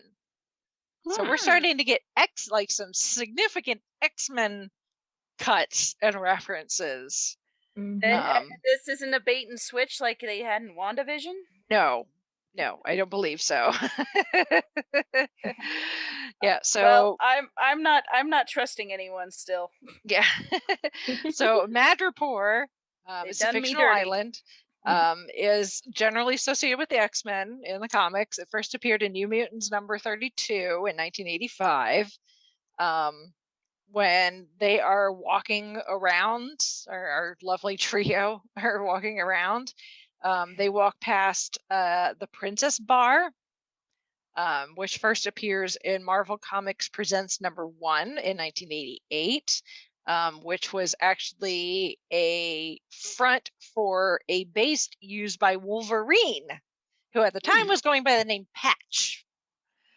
And then the bar they go to, the Brass Monkey Saloon, made its appearance in Captain America number 363 in November of 1989. Okay. So it's a nice reference to some X-Men related things. Could be important. Possibly. Just the fact that we can use stuff from the X-Men at this point is like, yay! Yes. Even if it's not leading up to anything, it's just we can use them now. So that's always a plus, I think.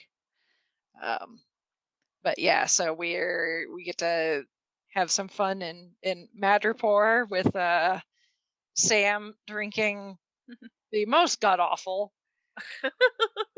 thing I've ever seen in my life. I could tell where Brittany was in the episode when all she wrote in the chat was yuck.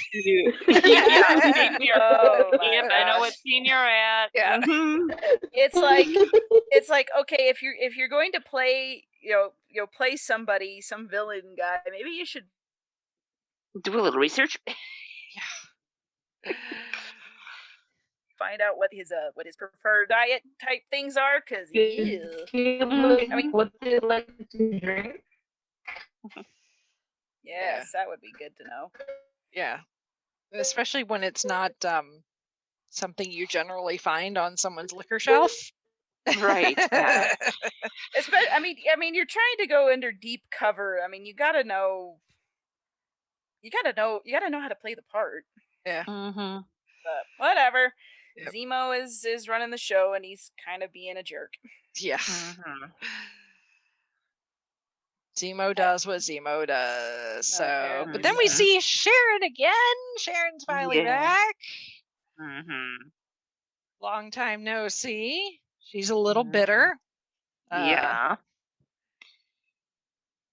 Because Civil War happened, and after she helped Sam and Steve get their gear back from the impound, everyone just kind of seemed to forget her. Yeah, I mean they like made a big deal about her, and then she just kind of disappeared, and I was kind of like, oh, okay, I guess that's that then. Yeah. But apparently she feels differently. Yep. Like hello. Yeah. I don't remember. Did she say whether she got snapped or not? She must not have, because I can't imagine she worked up like the empire that she's got in 6 months. Yeah, so. No. She and honestly, with the blip or the snap or whatever we're calling it this week, it's I'm sure it was a lot easier for her to accomplish because Mm-hmm. I mean, crime, less obstacles in the ways. yeah. Mm-hmm. But who knows? So yeah, I can definitely see her being, do like, oh hey, there's all this space for something new and exciting, so I'm gonna take it. Mm-hmm. And that she did. So she's made herself a nice little cushy life in Madripoor because apparently they don't have extradition laws. No, they don't. Enjoy those. Yeah. And very strict tax laws from the sounds of things too. Yeah. As long as I pay my taxes, nobody cares. So she tries to get them set up with information because they figured out at this point that at least the flag smashers that they've encountered have super soldier strength, and therefore that must mean there is serum out there somewhere. Yeah, which is weird because they made such a big deal about it them not being able to replicate it, and yeah, they tried to disastrous results. So it was kind of like Steve and Bucky were kind of it, supposedly, but nope. Right. Turns out, I mean, Steve was obviously the poster child for Erskine's formula. Obviously, whatever Hydra used on Bucky was different. Right. And what was used by Thaddeus Ross and what's his face from the Incredible Hulk that became the Abomination, not quite exactly the same on the mark there. So and even the that formula that was used by Ross or helped develop by under Thunderbolt Ross, there are several different iterations, I guess, of that, and there's even a version of the super soldier serum that was used on Wolverine. So there are different versions out there because there's been other people that have tried to replicate Erskine's initial formula, but no one's been able to get it exactly right. That's why I said, like, it's like they've tried to do it, but it's just not worked. It's been disaster after Charlie Foxtrot after disaster. Yeah. That's putting it mildly. So, but there's at least been a version developed well enough that the side effects, I guess, are minimal enough that these people can still function. Yeah, and they don't look like they've, bulked up or anything, which is why you have the, petite little teenage girl knocking down big burly soldiers. It's like, what the yeah, well, she gives Bucky a run for his money, that oh yeah, something serious is going on. So because he's got both the super soldier serum and the vibranium arm. So yeah, I'm just like, what the crap is going on here? Yeah, so but they get with some coaxing on Sharon's, takes some convincing to get Sharon to help them. She agrees to help them at least somewhat because the power broker is watching and a lot closer than you think, which and telegraphed a little earlier than I think they really wanted to admit. Probably. Nothing you can do about it now. No, indeed. Yeah. So who is the power broker? Gee, I wonder. Yeah. Yeah. But we do get the the Zemo dance that launched 1,000 memes and gifs. Yes. Oh my goodness. Yes. Goodness. So funny. So funny. Oh my goodness. So now, is it at the end of this episode that we get a special Wakandan visitor? Or is it the episode after? It is the... No, it's at the end of this one. Okay. It's at the very end because once they do all that stuff with the scientist in the shipping container, and Zemo ends up killing him. Dumb. That's they take off. Sharon stays obviously in Madripoor, but they take off to their next location, and that's when they go into that building or whatever, that mansion, hotel, whatever, and Bucky's like, I'm gonna take a walk around, and we see him picking up the Wakandan beads, and eventually walks into Ayo, yes. She's like, I'm here for Zemo. So much for no extradition laws. Yeah, right, well, they're not in Madripoor anymore, so. Oh, that's right. They're in Sokovia, aren't they? Well, Sokovia technically does not exist anymore. Okay. They're in it's supposed to be like Latvia or something like that, which is near where Sokovia used to be. Sokovia is a crater with a statue. Yep. A little bit. But yeah, so this is kind of the episode 4, the whole world is watching, where everything kind of goes really pear-shaped.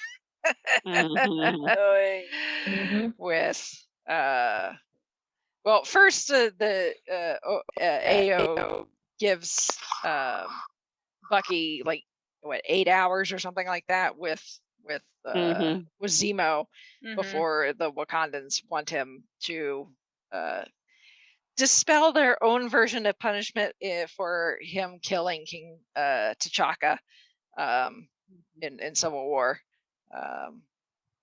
So they still want justice for that. But in the meantime, it's like they hunt down Carly, and Sam tries to reason with her, was actually doing a pretty good job of it before Walker got involved. But but by then Walker was kind of in a pissy mood anyway, because he'd already had his ass handed to them by the Wakandans. Yeah, which was the best thing ever. I just wanted to be standing there with Sam and Bucky going, "Go, John, go! You can do it." Because as soon as he reached out to shake her hand, it's like, this is not going to end well, buddy. Yeah. You don't do that to the door at all. Yeah, because it's like, I don't care who you are. Captain America, Super Soldier Serum, whatever. You do not cross the Dora Milaje. They will kick your ass. And they did. Yes, it's only going to end in tears and some marks that are probably going to be very hard to get rid of. I mean, the Dora Milaje are to be reckoned with anyway, but then, you get multiples of them together, and they are to be reckoned with. But then Ayo is the badass Dora Milaje that threatened Black Widow. Yeah. So move or be moved. Yes. So she is not someone you want to cross. So it's just like, Walker, did you miss the day when you went through culture and the Wakandan history and lead up for some history? Yeah. Well, and he's trying to fight them with the Captain America shield, that's going to do something, considering the Captain America shield is made out of vibranium, and so are their weapons. Yes. Yep. And vibranium comes it's like from Beskar, Mm-hmm. You can't. It won't fight against itself. Yeah. It won't end well there, guys. Yeah. It's not going to leave a mark. Yeah. I mean, just his fighting style is very aggressive anyway, which is not. Yeah, it's whatever. He was trained the way he was trained, I guess. He's seen conflict, modern conflict in Afghanistan and whatever. But with the Captain America shield specifically, this is something I read. With a shield like that where it's round, that is technically a defensive weapon. Well, it's a shield. Well, but because it's round, it doesn't have any sharp edges. Right. Yet he keeps doing these moves like it's got a pointed side or something to it. Unlike Steve's very first shield, which had that bad shape and therefore had pointed ends to it. Technically, I guess you could stab somebody with it. So, but that was more of a that particular one was more of a prop at first, and then it wasn't made out of vibranium either. But it was but no, the shield is specifically a defensive I don't want to call it weapon really, but that's what it is, a piece of equipment. And a lot of times that's how Steve used it. It was strictly for protection. I mean, and again, John Walker was trained in the military. I mean, they're not they're not slouches over there for sure, but it was not, he was not trained in how to use the shield, and you can study and whatever, but I don't feel like he really put in the effort there. He just figured, well, they chose me for my military expertise and experience, so he's just going to do it. The Captain America is a symbol, but he can do, he's going to default to I mean, I've talked to people who've been in the military, who've been trained in combat and things like that, and you always default to your lowest, how does they say it? Your lowest level of training in those kinds of situations. So whatever John knew what to do in his training, whatever he was used to doing, and this is why they tell military guys and police officers, like, get a lot of practice in, go to the range, go to the practice ring, like, do all these things, because in a fight you are going to default to your lowest level of training, and whatever that is going to mean life and death, basically. So I can definitely see like where, like, they gave him the shield but he really hadn't trained with it. So that was mistake number one, and who's at fault? Hard to say. It's just kind of, it is what it is, and it's like, and that's part of why he was so frustrated, because he thought like, oh, my superiors, they put confidence in me, they gave me this and I can do this. Why is nothing working? Right. Why am I not being what I know I'm supposed to be? And so that's, I mean, that's really why he turned out the way he did. Yeah. I mean, he gets so dejected after the Dora Milaje, hand his ass to him, and he's like, they're not even super soldiers. And like, you don't have to be. That just goes to show just how good proper training can help you. If he was equipped with something he was trained to use, it probably would have been more of an even fight, quite honestly, because he's a soldier trained, they're soldiers trained, and so that would have been a little more, but he's not trained to fight with that shield, but that's what he has. So again, I'm like, I like I said, I'm fascinated by him, and all these little things just kind of, they keep coming up. And it's a lot of fun, also a little sad, but it's fun. I guess that's why we watch these shows. I mean, it is, especially considering where this eventually goes, where he just gets the Dora Milaje show him up, and his ego gets bruised there. Yeah. And then they have this, they finally find Carly, and Sam convinces him to step aside, gives him like 10 minutes or whatever. Mm-hmm. And Sam's actually getting through to her, on common ground. She lost, she's there because they're having a wake or whatever for this woman who was seemingly like some sort of maternal figure for her, who's passed away. And Sam is able to talk about, I've lost people that I care about too, and use his training from when he was a counselor, essentially. Mm-hmm. He's able to he knows how to talk to people who have suffered trauma, and he uses that to connect with her. But then Dum Walker gets impatient and bursts in, and Carly assumes that it was all a trick and fights back, and in the process Lamar gets killed, and that just sets Walker off to the point where Carly gets away, and she's the one that technically gave the blow that ended up killing Amar. I mean, she didn't mean to, but because of the super soldier serum, she hits him hard enough that he goes flying into this concrete pillar and it snaps his neck, essentially. And which you forget in these superhero movies, they're throwing each other around into brick walls and metal posts and all this. These people are human and they can break. Yep. I mean, super soldiers, maybe they're a little more durable, but only to a point. Yes. They're not they're not immortal. No. And a super soldier shoving a regular human being into a metal post or whatever, or pillar, not good. Yeah. But Carly gets away, but all Walker's saying is just red.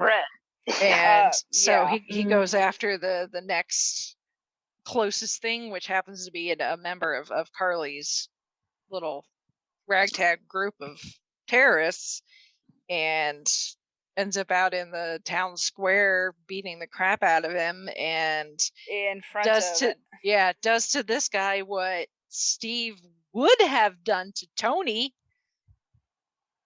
in Civil War if he hadn't gotten his collected himself at the last minute. And ends up bludgeoning this guy to death with the Captain America shield, which is it was just brutal. And it's it is like, I mean, you look at the situation from our audience point of view, it's like, you know what, I understand why he did that, why he ran after the guy, and because he just saw his best friend, his good friend, his backup get killed, and he has been trying he's been trying to figure this out, and he's just getting frustrated, and he's just hit the breaking point. And so he goes after the guy, and this guy has already done some terrible, awful things, but all the people in the street see is Captain America beating the crap out of a guy who's begging for his life, even though this guy begging for his life probably could have snapped Captain America's neck. Well, at this point, Walker has taken the super soldier serum, so it would be harder for him to do it. But this guy that is writhing on the ground, he is still a threat.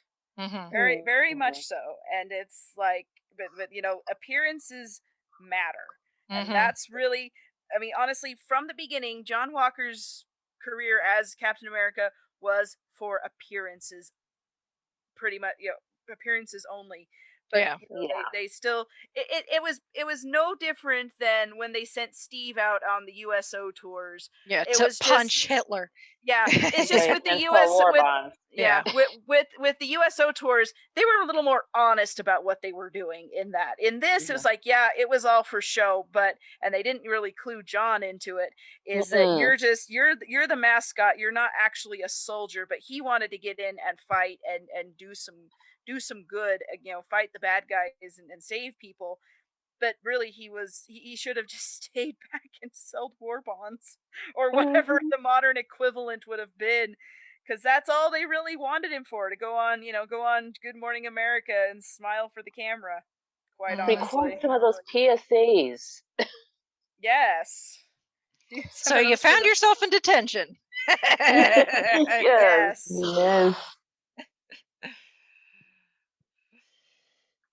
So it's just, I mean, John Walker didn't exactly cover himself with glory, but he was also dealt a pretty rotten hand to begin with. Yep. I'm not apologizing for him. I'm just saying, like, okay, I get where things went wrong, and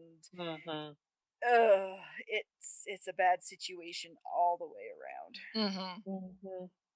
Yeah, it's just bad news. Yeah, the optics of it are really what's the issue, because he did this in the middle of a populated area outside in broad daylight.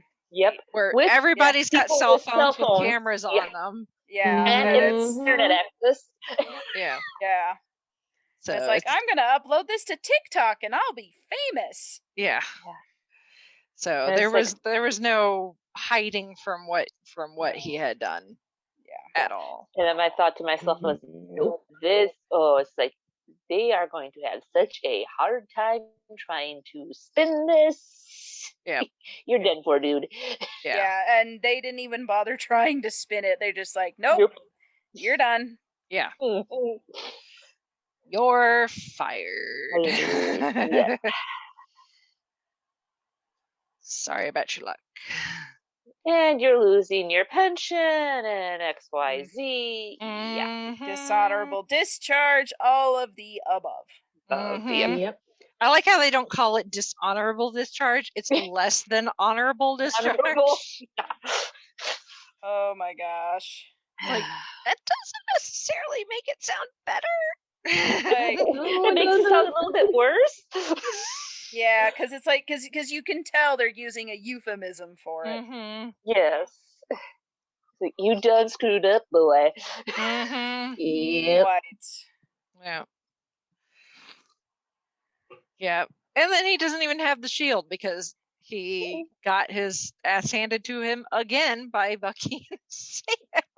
So, of course, they literally had to break his arm to get the shield from him. Yeah. That was brutal.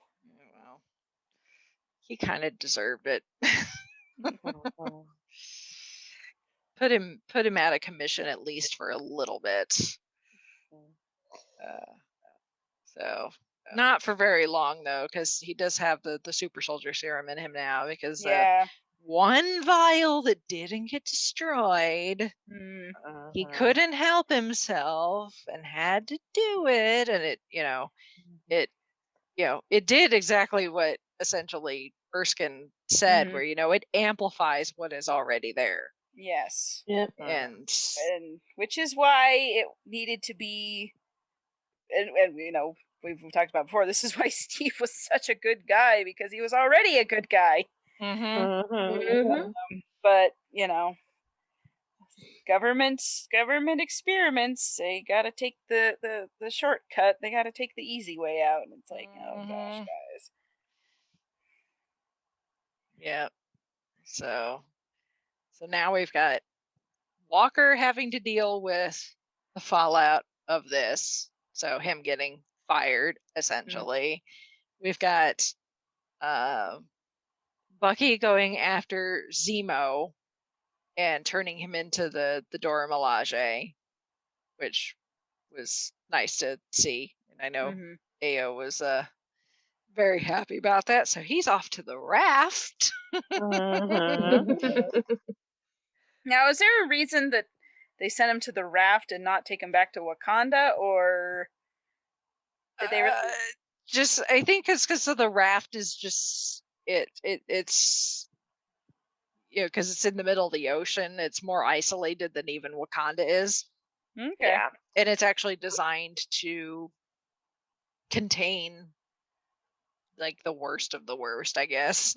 So It's escape proof in for the most part. Yeah. Well, until someone gets very determined. Yeah. Yes. So, because I mean, do you really want Zemo in Wakanda where all that technology is? I just figured they'd No. execute him No. because he's wanted for killing their king. I'm Yeah. But we don't want Zemo anywhere near Shuri's lab and plans. Yes. Point taken. Yep. Yep. Let's keep him away from the chocolate factory. Yeah. Yeah. So, Or the Turkish delight factory. yeah. Yeah, I kept waiting for them to make a Narnia joke, but it was just So did I. Sir I was Thomas, like, Sir Thomas. Was a more Turkish delight. I was so expecting that.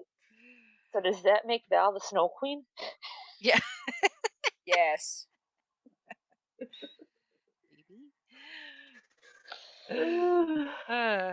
So Zemo is under lock and key for now. It's like you've served your purpose. Now go rot. Yep, for now. We'll get to that. Yes.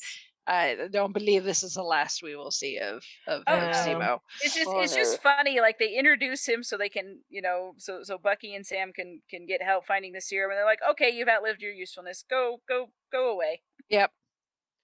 We'll call you when we need you. Yeah, it's a writer. Return. Yeah, I sent a return trip later to the ball to get him. Yeah. The raft to get him. Yeah, I just was like, it's a writer thing. It's like, well, what do we do with him? Man, we sent him to the raft. Oh, okay. So we don't want him tagging along because that's just too many people to write for. Yeah. We got too many villains. Yeah. And I wonder if the book he's reading is the one that Loki was reading. Okay, now I gotta go back and look. Dear Is it diary. the same? It was probably the same book he was reading when we first see him earlier in the series, isn't it? It could be. What did he say he was reading? Was it Machiavelli? Yes, Machiavelli the Prince. Yeah. Oh yeah. Yeah. So that's more than likely that he's like, I'll finish my book. Good thing I put that bookmark in there. Yeah, so there's so Zemo's locked up, Walker's been fired. Sam and Bucky are kind of waiting till Carly makes a move so they know where to go next because they're not entirely sure where she's gone off to. So we get some nice family time back in Louisiana with Sam's family, and which is, I mean, it's just nice. Several montages. We get a boat fixing montage and a Sam training montage. Yep. Yes, this is the much needed breather episode, which I ended up watching these last two episodes. I ended up binging them back to back. I'm kind of glad I did, because if I'd had to wait a week after the previous episode, I would have just been annoyed. Yeah, because I mean, the previous episode just literally ends with John Walker standing in that town square, breathing heavily, holding the Captain America shield, dripping in blood. Yes. I was just like, okay, yeah, it's like, you guys made your point. Holy cow! Yeah. Mm-hmm. So yeah, having some good quality family time with Sam and his sister Sarah and his niece and nephew or nephews or whatever. I think it's nephews. Yeah, two nephews. Which, I mean, they set that up with Carly calling and saying, your sister Sarah and your nephews, and she's threatening the boys and Sarah, and it's just like, I was like, and we're supposed to feel sorry for you? No, done. Mm-hmm. You threaten kids. Go away. Mm-hmm. Yeah, threaten someone who probably doesn't has nothing to do with what's going on. Seriously, the only connection is their uncle is an Avenger and he's getting in your way. So all this peaceful unity stuff, shove it. Mm-hmm. And then Bucky trying to make Sam squirm a little by flirting with Sarah. I think he was doing that just to make Sam squirm. Yeah, that's exactly what happened. I loved it. Whether or not it's the something's gonna happen, or if it was just to make Sam squirm, it was some much needed levity. Yes, agreed. Because like Sam's parents, I guess it had a fishing company, would be my guess. So they had a boat, and they would they caught seafood of some sort, whether it's fish or crawfish or whatever. It's Louisiana. I thought it was shrimp. Shrimp. Yeah, because it looked like they were doing either a shrimp boil or a crawfish boil. Yeah. At some point, but yeah. Somebody called Bubba Gump. Crawfish more because that definitely feels more New Orleans. Yeah. But it's like, they calls in like every family favor that's never been cashed in the last 20 years or something. As you do.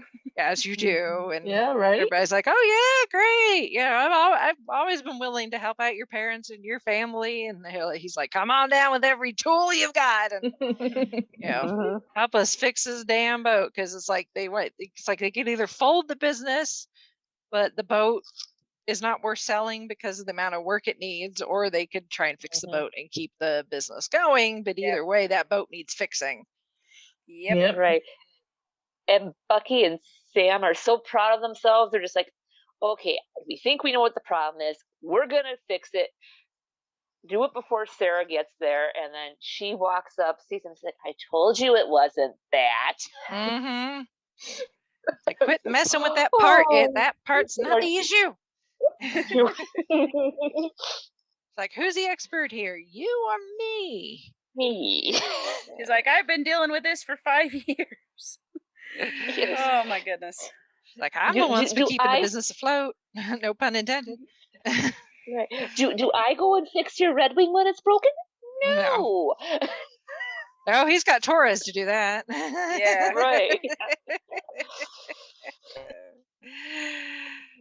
Like Bucky, shows up with a cake he apparently bought from Kroger. Local grocery store. Obviously, Bucky does not cook. I know. Well, I saw that, and the kids are rushing up to him, and he's trying to juggle it, and I'm like, don't drop the cake, man. Yeah. Don't do it. Right. Don't ruin the cake. Come on, kids. Dessert. Don't mess with it. Yeah. It's like, you let me put this down first, and then we can wrestle. Yeah. It's like, I've got a cake and a very special delivery for Sam that we won't open quite yet. Yes. Present from Wakanda. Yeah. Meanwhile, John Walker is also making some new friends in the form of. Hold on, I want to get her full name right. 'Cause you can't call her just Val. You can do that in your head. But not out loud. Contessa Valentina Allegra de Fontaine. Yeah. Quite the mouthful. Yes. Although I think we can call her Val, and it'll be fine. We'll be fine. Yes, and I'm like, and I'm sitting there going, am I supposed to know who you are? I mean, you're not Phil. I'm thinking from what I heard, she was supposed to be introduced. She was supposed to be little movie. Yeah. And that didn't happen quite the way they planned it. Well, I mean, this one I think was Well, this was supposed to come out before WandaVision even, so like their order is all over the place. I think it still works though. I'm assuming they probably had to film some things but it felt a little weird because I was just like, who are you, and why are you acting like I know you, and like this is some big reveal? Because well, I think if you and know the comics, you know who she is. Yes, I think don't know the that's one of the things is they do some introductions sometimes where if you know the comics, then you're gonna be like, ooh. But if you don't know your comics, you're gonna be like, okay, let me go to Google and Wikipedia and find out who the heck this person is. Which is what we to paraphrase all a certain did. song, who are you? Yes. I really want to know. Yeah. So from the comics, it felt weird because I'm like, okay, you're not Coulson, so why are you acting like him? Yeah. Or Nick Fury. Yeah. Well, depending on which comics you read, she has worked for S.H.I.E.L.D. in the comics at one point. And in fact, apparently she and Nick Fury had a thing at one point. Because of course they did. Yeah. But also in the comics, she has worked for Hydra. And at one point was Madam Hydra. But we've already gotten Madam Hydra, at least in one form in Agents of S.H.I.E.L.D., but that was in the framework, so I guess you could still technically, but I don't know if we're still going to go down the Hydra route, because that's kind of been done. I don't think we're going to resurrect Hydra again. I think Hydra is, they're retired. Yeah. But seamless to, or, the TLDR is she's powerful, has money, has resources, knows and people. Connections. Yeah, connections, both positive and negative, and is not someone you want to cross. Right. That's all you really need to know about her right now. So, because we don't. The speculation on where this is going, we'll get to the speculation. I'll elaborate on that here in a minute. But yeah, she's there to help Walker out, and in the meantime, we get our first mid-credit scene of Walker with his arm fully fixed and making his own shield, which why he even thought he needed to do that when it's like, dude, you had a shield made out of vibranium. There's nothing you can make that's even going to come close. Yeah, exactly. The fact.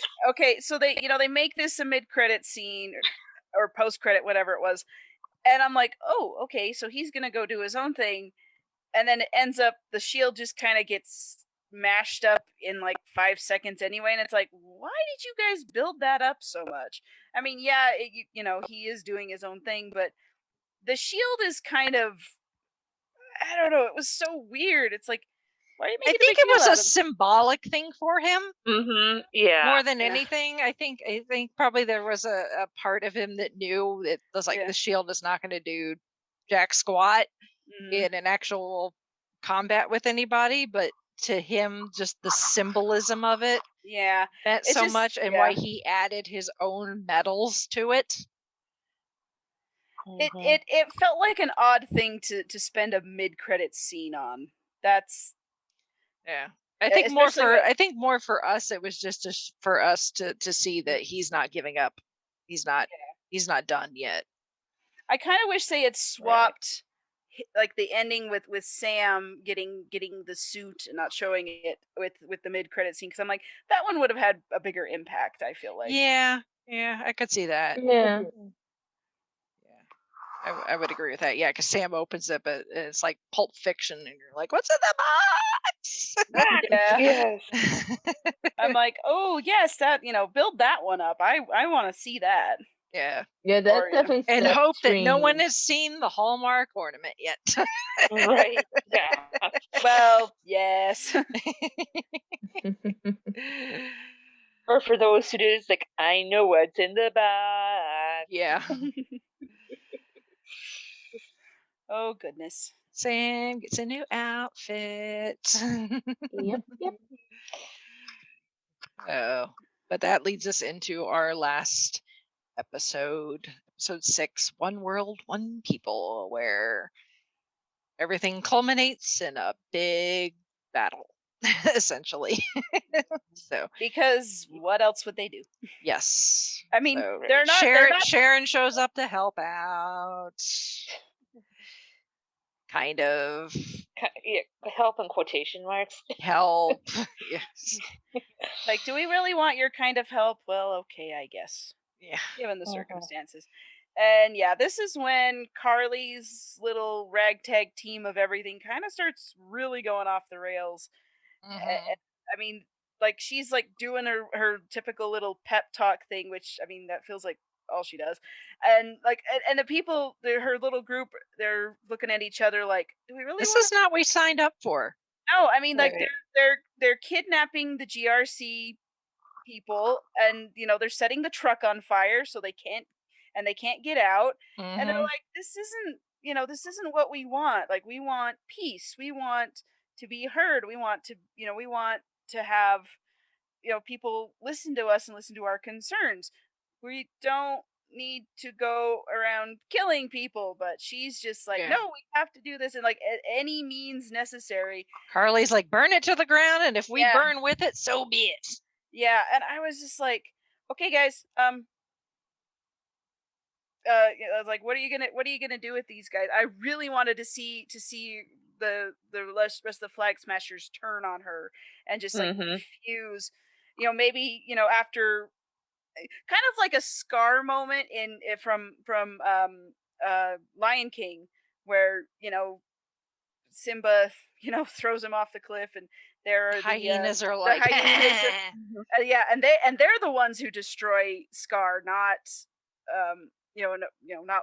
not Simba. So I'm like, oh, maybe they're gonna do that, and that would have been so good, because you could tell that what was going on, what they thought they were fighting for is not actually what they're fighting for.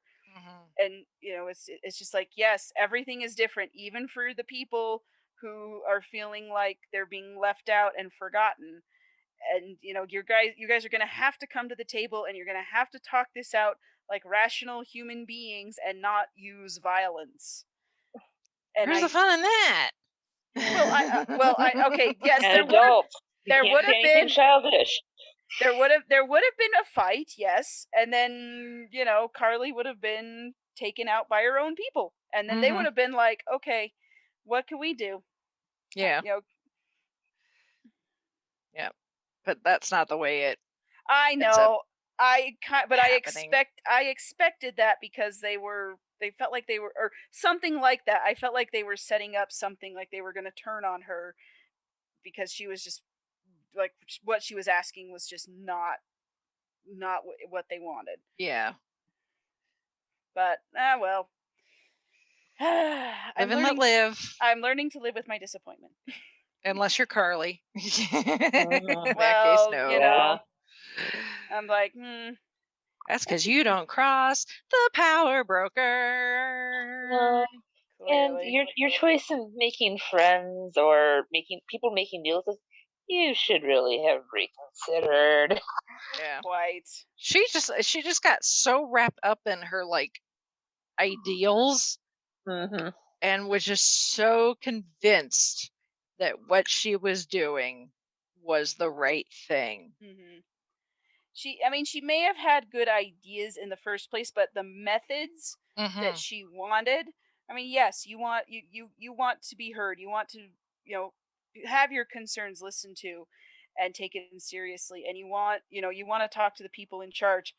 Well, go talk to them. I mean, like, the things that you're doing are not right. They're scaring people, they are threatening, they are antagonistic, and it's like, this is not how you get things done. You really think they're going to sit down at the table and talk with you after you've done that to them? After you've locked them in a truck and set it on fire. What? Yes, if somebody did that to me, I'd be like, oh yeah, absolutely, I'll negotiate with you. Because you've proven that you can have a calm and rational discussion. Yeah, that you're not gonna just put a gun to my head and make me do what you want me to do. Mm-hmm. And like, no, I am not going to negotiate with someone like that, because what are you going to demand next? Yeah. Mm-hmm. And I'm not going to cave to that. Screw you. Yeah. Anyway. Yeah. That's why we need people like Sam to come save the day. Yes. With his snazzy new costume, with his new wings that are probably made of vibranium, because how else would he be able to take on a helicopter like that? I mean, thank you, Shuri. Wakanda. Yes. Yeah, I'll say thank you, Shuri. I'm sure she got a nice thank you note later. If not, Sam, your mama taught you better. Have some manners. So yeah, his costume, I like it in general. It's got some nice callbacks to bits and pieces of Steve's various uniforms throughout his time in the MCU. Yeah. Plus it's the Falcon, obviously with the wings and stuff, but also like the head piece on the goggles, although I don't know, it's like his head isn't covered very well. Yeah, that's the part that throws me. I'm like, shouldn't we be protecting his noggin? Yeah. Oh, that's right. It's like, yeah. That's you've kind got of important. Like you've left some very important, very, very important body part exposed. Without the brain, like if he was to take a whack on the noggin right there on the very tippy top, it would, at the very least, he'd be seeing stars. And not the star shield in his uniform. Yeah, not it's like the stars even and stripes. Even Steve wore a helmet for a reason. Yeah. Yes. So Tony covered his noggin. Yes. We know how reckless Tony is. Yes. And it's like Sam, you're not a super soldier. You know this very well. It's like, or Shuri. It's like, come on, can't you get the guy a helmet? Right. Oh well. Besides that, I like the costume, but yeah, he's just like, he needs some sort of head protection, because I worry about his noggin. Hopefully next time we see him, maybe because Eddie said no capes, not no helmets. Yeah, really. Yes. Yeah. So, but yeah, the overall, it's pretty badass, and he's got some pretty wicked moves in that thing. I mean, even with his old Falcon costume, with the wings, he's able to do some pretty awesome things that he's never really gotten a chance to show off before, like being able to like encase himself in the wings to protect himself from like explosions and gunfire really and stuff. That was so cool. I love that bit. I was like, oh my gosh, that's amazing. I mean, he doesn't have he does have the shield, but he has a little extra oomph to it. Yep. It's very, very cool. And he gets knocked into the water, and it's like, no problemo. I'll just pop right out, just shoot myself like a torpedo out of the water. So it turned out pretty good. So good job, Shuri. Because again, that's probably who we can thank. Yes. Now she needs to do it. Get him a helmet. Yes. Yeah. So, and then it's like they're trying to fight the Flag Smashers and Carly, and then Dum Dum shows up with his DIY shield, like he's gonna do something. Yeah, and like I said, it gets mangled within minutes of him showing up. So again, like, why did you waste a mid-credit scene on that? Yeah. But whatever, I'm not the writer. Yeah. So, and then it's like, again, he's, even with the super soldier serum, he's pretty much getting his ass handed to him. Yeah, he's he's glorified cannon fodder at this point. Which I Yeah. mean, I know he's like trying to fight for his pride and his ego at this point, but although he does give Bucky a few assists, so Yeah, eventually it gets to the point where like other people's livelihoods and lives are at stake, and he has to set aside his ego to help the hostages. Yeah. And he turns a corner there, at least for now. Yeah, I mean, it feels like it's like there's a glimmer of the John Walker that wants to emulate what Steve was trying to do. Yeah. So it's like, you know, maybe you're not getting in there for the whole for the big money shot at the end, but you're being the support, and that's what Sam needs. That's what this whole situation needs, is like you get in there and you make sure that the innocent civilians get out okay. So I'm like, you know what? There you go. So, you know, he's learning. He's just a little slower at it. Yeah. Yeah, like Sam, you know, it's like when Sam shows up, we get like that, you know, he lands for the first time in the new suit, and like the security guard or whatever is like, who the heck are you? And he's like, I'm Captain America. And I'm like, damn right you are. It's like, took you long enough to get there, but whatever. Meanwhile, Steve Rogers, wherever he is on the moon or wherever, he's like, it's about damn time. It's like, I gave you that thing. What were 6 you months ago? It's like, you were supposed to have it this whole time. What is your deal? Yeah. But, yes. Captain America's right. No Falcon right now. Nope. And I love how the reporters are like, are you Captain Falcon now? And I'm just like, dude. Black Falcon was I love that they used, you know, so whatever Sam's hesitancy was, you know, whether it was just, you know, I can't fill Steve's shoes and that's why he didn't want to do it, the fact that he's, you know, an African American man and not the blonde-haired, blue-eyed American, you know, poster boy that Steve was. Which I never felt like Steve really made. I never felt like that was why Steve was Captain America, or why like the look of him was important. Like that never really felt.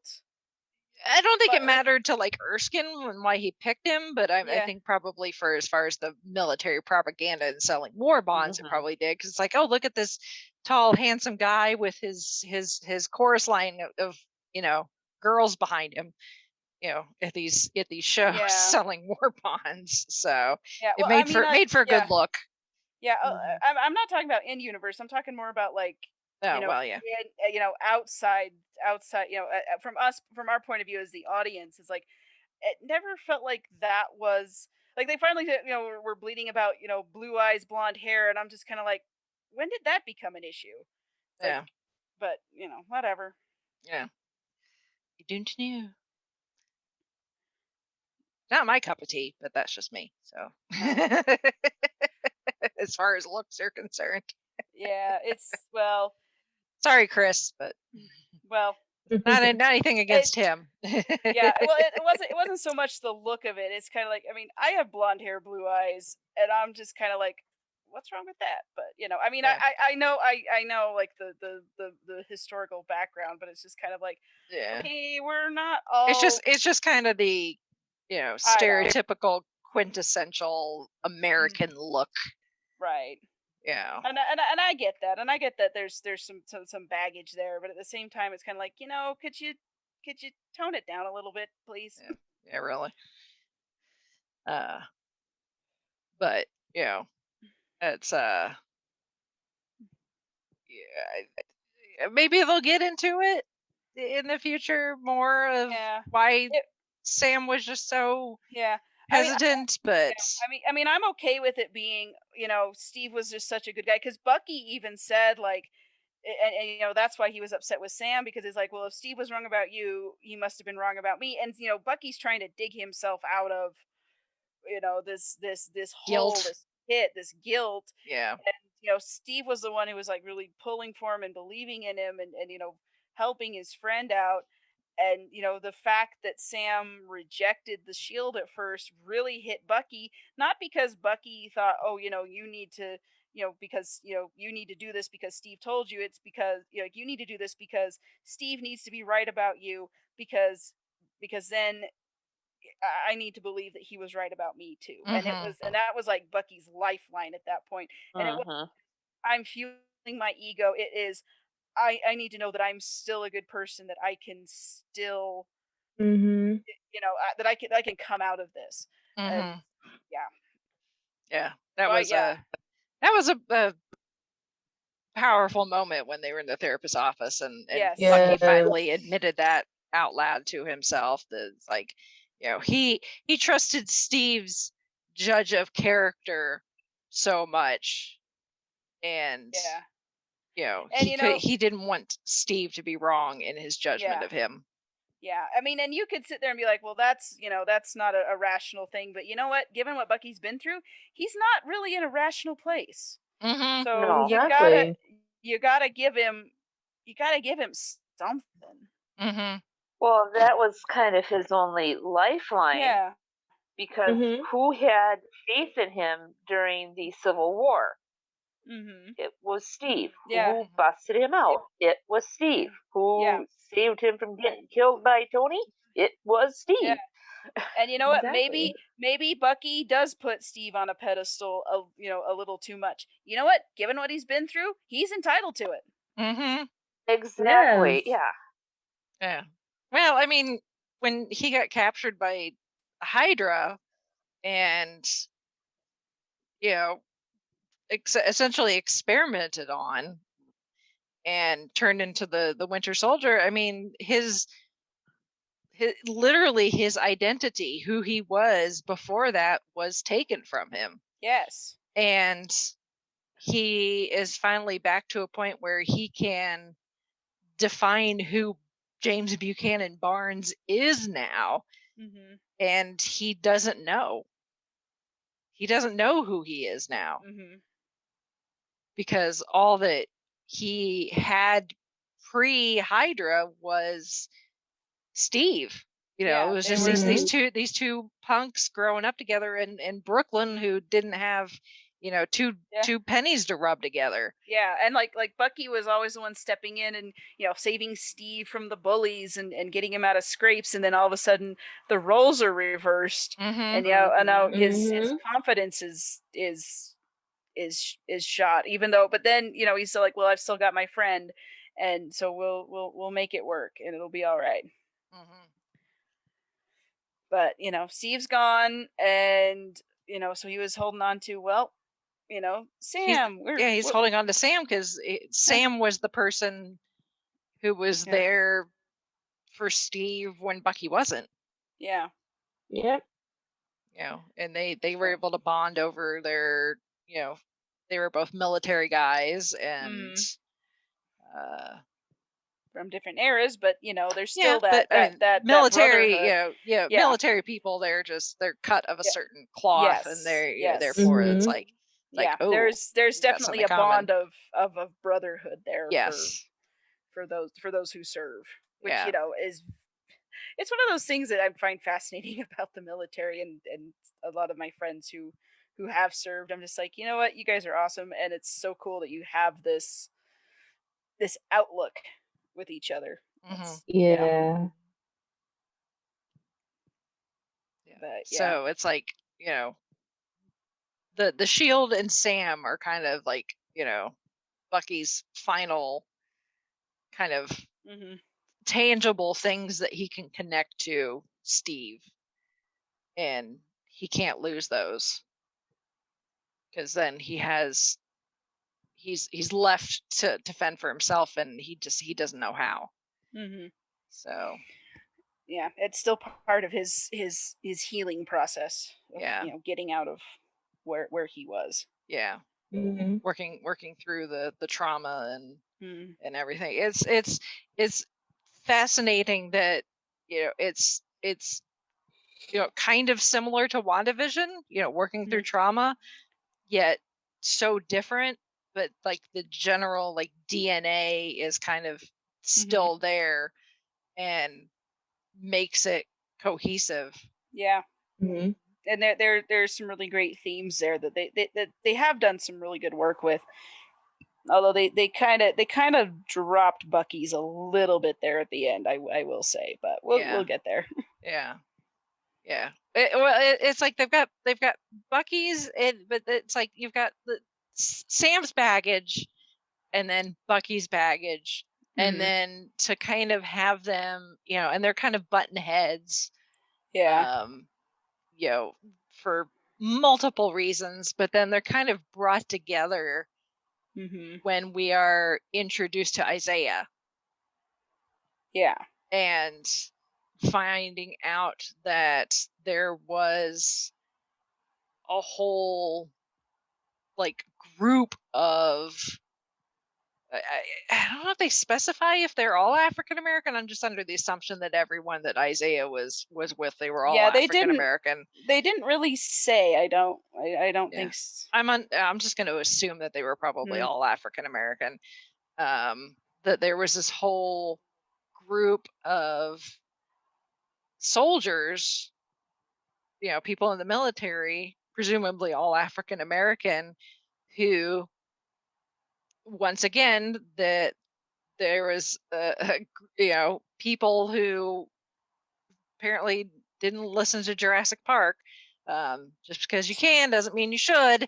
Decide that they want to attempt to recreate the super soldier serum and get this group of guys and use them as guinea pigs, and don't even tell them that that's what they're being injected with. They told them it was like their tetanus shot or something.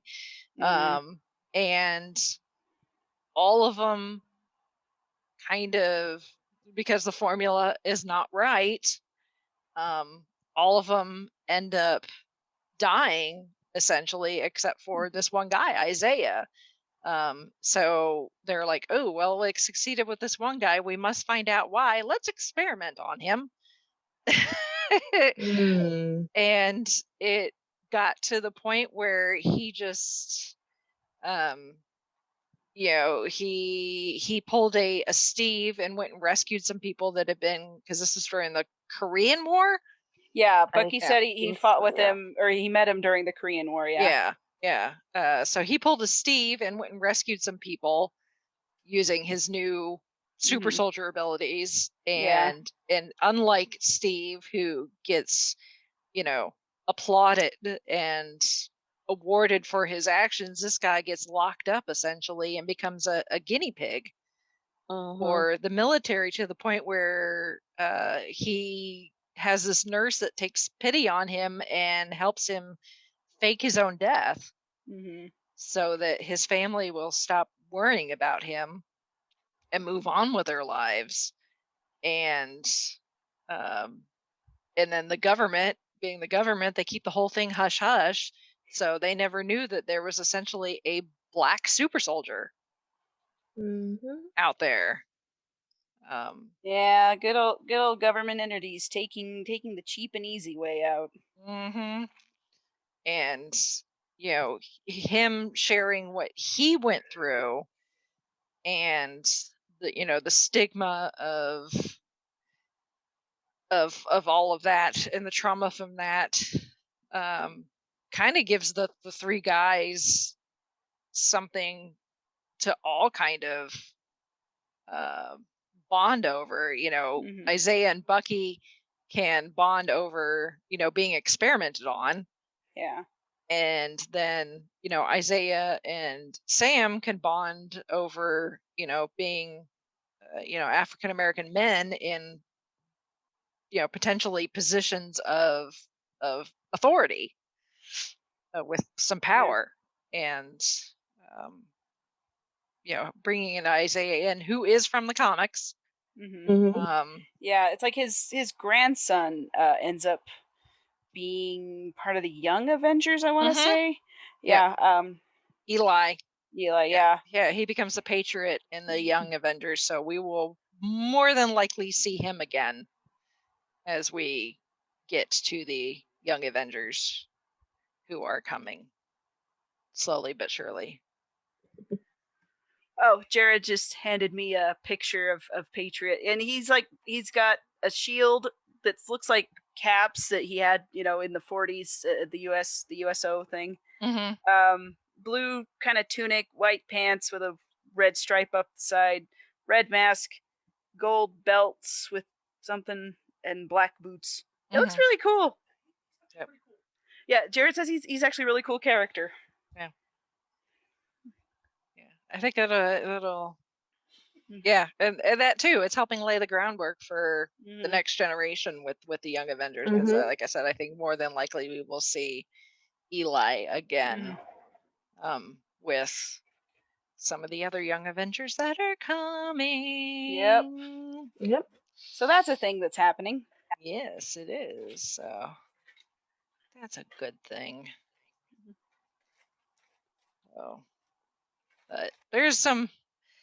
They've laid the groundwork for some really good things, and then some interesting things that they've not necessarily officially announced are coming, but just they've stands to reason that things are coming. Because it's like, yeah, they defeat the Flag Smashers. Carly dies, because conveniently, she shot Sharon.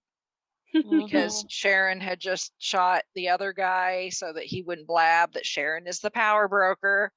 It's a freaking soap opera over here, guys. But it's like Sharon shot this guy, and in retaliation, Carly shot Sharon, and it just so happened that Sam saw Carly shoot Sharon, so when Sharon shot Carly, she didn't think anything of it, or he didn't think anything of it. Right. So when you kept saying she shot Sharon, I kept wanting to sing I shot the sheriff. Yeah, I shot Sharon. Oh my. It's getting late, y'all. Yeah.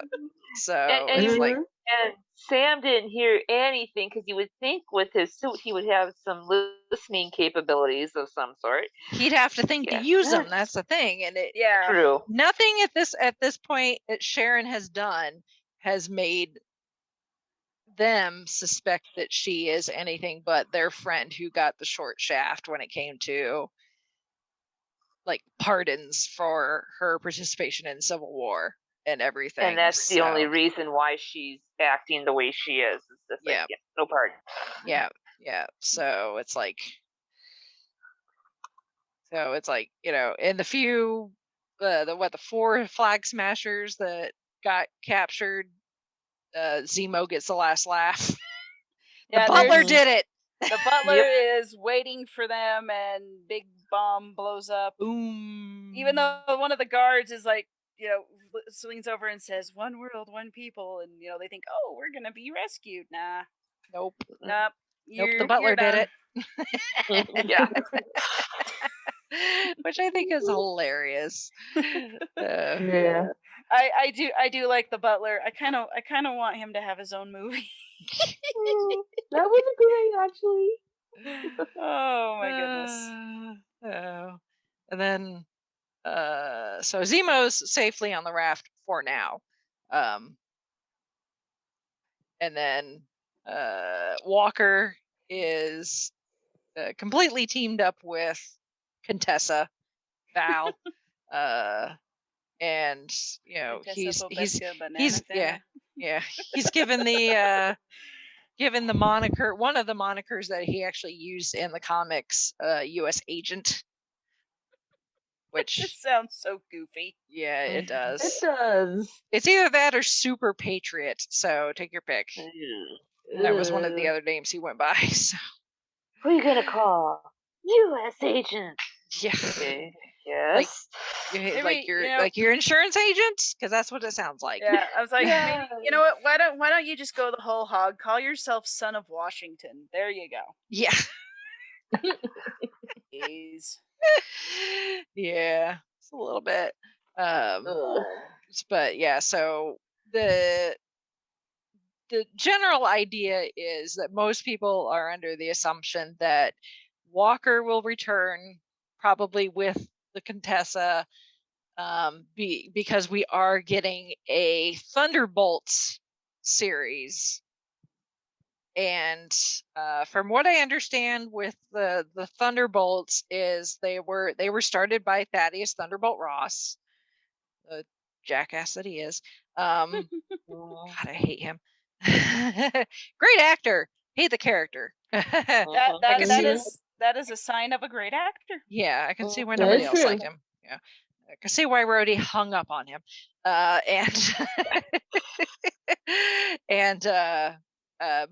the Thunderbolts are essentially the MCU equivalent of Suicide Squad. They're all ex-criminals who, in this case, get hired by Thaddeus Ross to do his bidding. You know, it'd be hilarious if this series, movie, whatever, ends up being better than the DC version of Suicide Squad. It probably will be. That's the thing. I mean, it is Marvel MCU, so this is true. It's just they're like DC's doing another crack at Suicide Squad, and it's just like, okay then. Yeah. So, but that's about the closest equivalency I can give you for the TLDR for the Thunderbolts is their MCU Suicide Squad. So all baddies who get hired to do things that are not so good, but in this case they're hired by Ross, and in at least in some version of the comics their kind of leader is Zemo. So odds are Zemo is going to get sprung from the raft by Ross probably, and be like, hey dude, you want some freedom? Want to be able to breathe some fresh air? Do these things for me. By the way, if you get captured or die, I know nothing. mm-hmm. Just as long as they bring back his butler, I'm good with it. Yeah. Mm-hmm. They might. So yeah, that's we're likely to see Zemo and Dum Dum again. You know, it's funny you keep calling him that because Dum Dum Dugan was in the Howling Commandos. I know, but in this case, this guy is a Dum Dum, so not in a fun way like Dum Dum Dugan. So or dummy. Yes, or dummy. So yeah, that's and then Sam and Bucky are free now to hang out and do whatever, and then our mid-credit scene or post-credit scene, whatever you want to call it, is Sharon getting her pardon from the U.S. government, and starting the ball rolling apparently for her U.S. branch of the power broker. Yeah. Oh my gosh, Sharon was the power broker the whole time? I couldn't have guessed. Oh, yeah. It was Sharon all along. Yeah, really. Cue Iago. Yeah. He'll have a heart attack and die from that surprise. Yes. If you want to have a hearty chuckle, look up pitch meeting for Falcon and Winter Soldier. I shared it on my personal Facebook page. I'm gonna have to share it to ours because I'm just looking at. I watched it last night and I'm like, you guys hit every thing that I thought on the nose while I was watching this show. So I'm like, yep, thought that. Yep, thought that one too. Oh yes, that. Oh yeah, that one over there. But yeah, pitch meeting did a great job with their recap of Falcon and Winter Soldier. Yeah. So that's all she wrote for Falcon and Winter Soldier, or as the last time we saw the title, Captain America and the Winter Soldier. So everybody is in the places we thought they were going to be at after Endgame. Pretty much. Yep. Pretty much. So we'll sit and wait until, well, like I said, Loki was not likely to have any effect on the main timeline because he is out of his proper timeline. Yeah. Although he should still be really entertaining. Yeah. Although wouldn't it affect the multiverse of madness? Maybe. Possibly. Yep. I guess that depends on what exactly he ends up doing. How much he decides to play with things. No. Which, we'll judging from out. the trailer, will be quite a bit. So. All right. Well, we'll wait patiently for that one. And, I don't know about patiently. Well, okay. 7 weeks. We will pretend to be patient. Okay, that works. In the meantime, I'm gonna check out this basketball show on Disney Plus that stars John Stamos as the coach, because that's gotta be something else. So anyway, well, if any of our listeners want to chime in on their thoughts on Falcon and Winter Soldier, favorite parts, complaints, confusion, heck yeah moments, send us some feedback at fiveishfangirls@gmail.com. You can also go to our website, which is the5ishfangirls.com, and find links to our social media and leave comments there. You can also find links to where you can find the podcast. Basically, it's wherever you find podcasts, we are there. And also ways to support the show through Patreon or Amazon or our merchandise shop. And as always, we thank our listeners, we thank our supporters, which is basically anyone listening to the show, whoever's there, whoever's out there. We love you guys. Thank you for being out there and being our audience. So take care this week, and hope we can brighten it a little bit. Mm-hmm. Good times. So, all right. So with that, we shall sign off for this week. This is Brittany and Troy saying goodnight. This is Chrissy saying goodnight from Salt Lake City. This is Sally from Wisconsin saying good evening. And this is Rachel in Indianapolis, Indiana. I kind of want Sam just come walking in the room like, crap, what's his face? Dang it. Who's the stand-up comedian? Chappelle. When he's Dave Chappelle when he's doing Rick James and be like, "I'm Captain America, bitch." Yes, sir, you are, and I'm glad you finally caught up with the rest of us on that information. Yes. Right? Again, Steve is on the moon on the space station with Nick Fury going, finally. Yeah. It's 6 months. I told you so. You listen to your elders. Yes, exactly.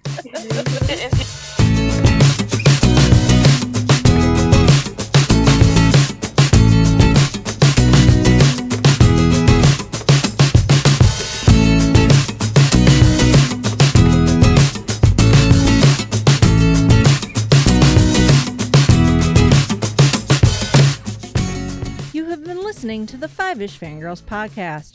You can find more episodes and information at the5ishfangirls.com. Any and all books, movies, games, and any other forms of media mentioned are owned and operated by the respective copyright holders. No copyright infringement is intended or implied. If you wish to support the show, the easiest way is to leave us a rating and review. More ratings and reviews will make it easier for others to find the show. If you wish to support us monetarily, you can do so at patreon.com/5ishfangirlspodcast. All money goes towards fees and equipment to keep the show going.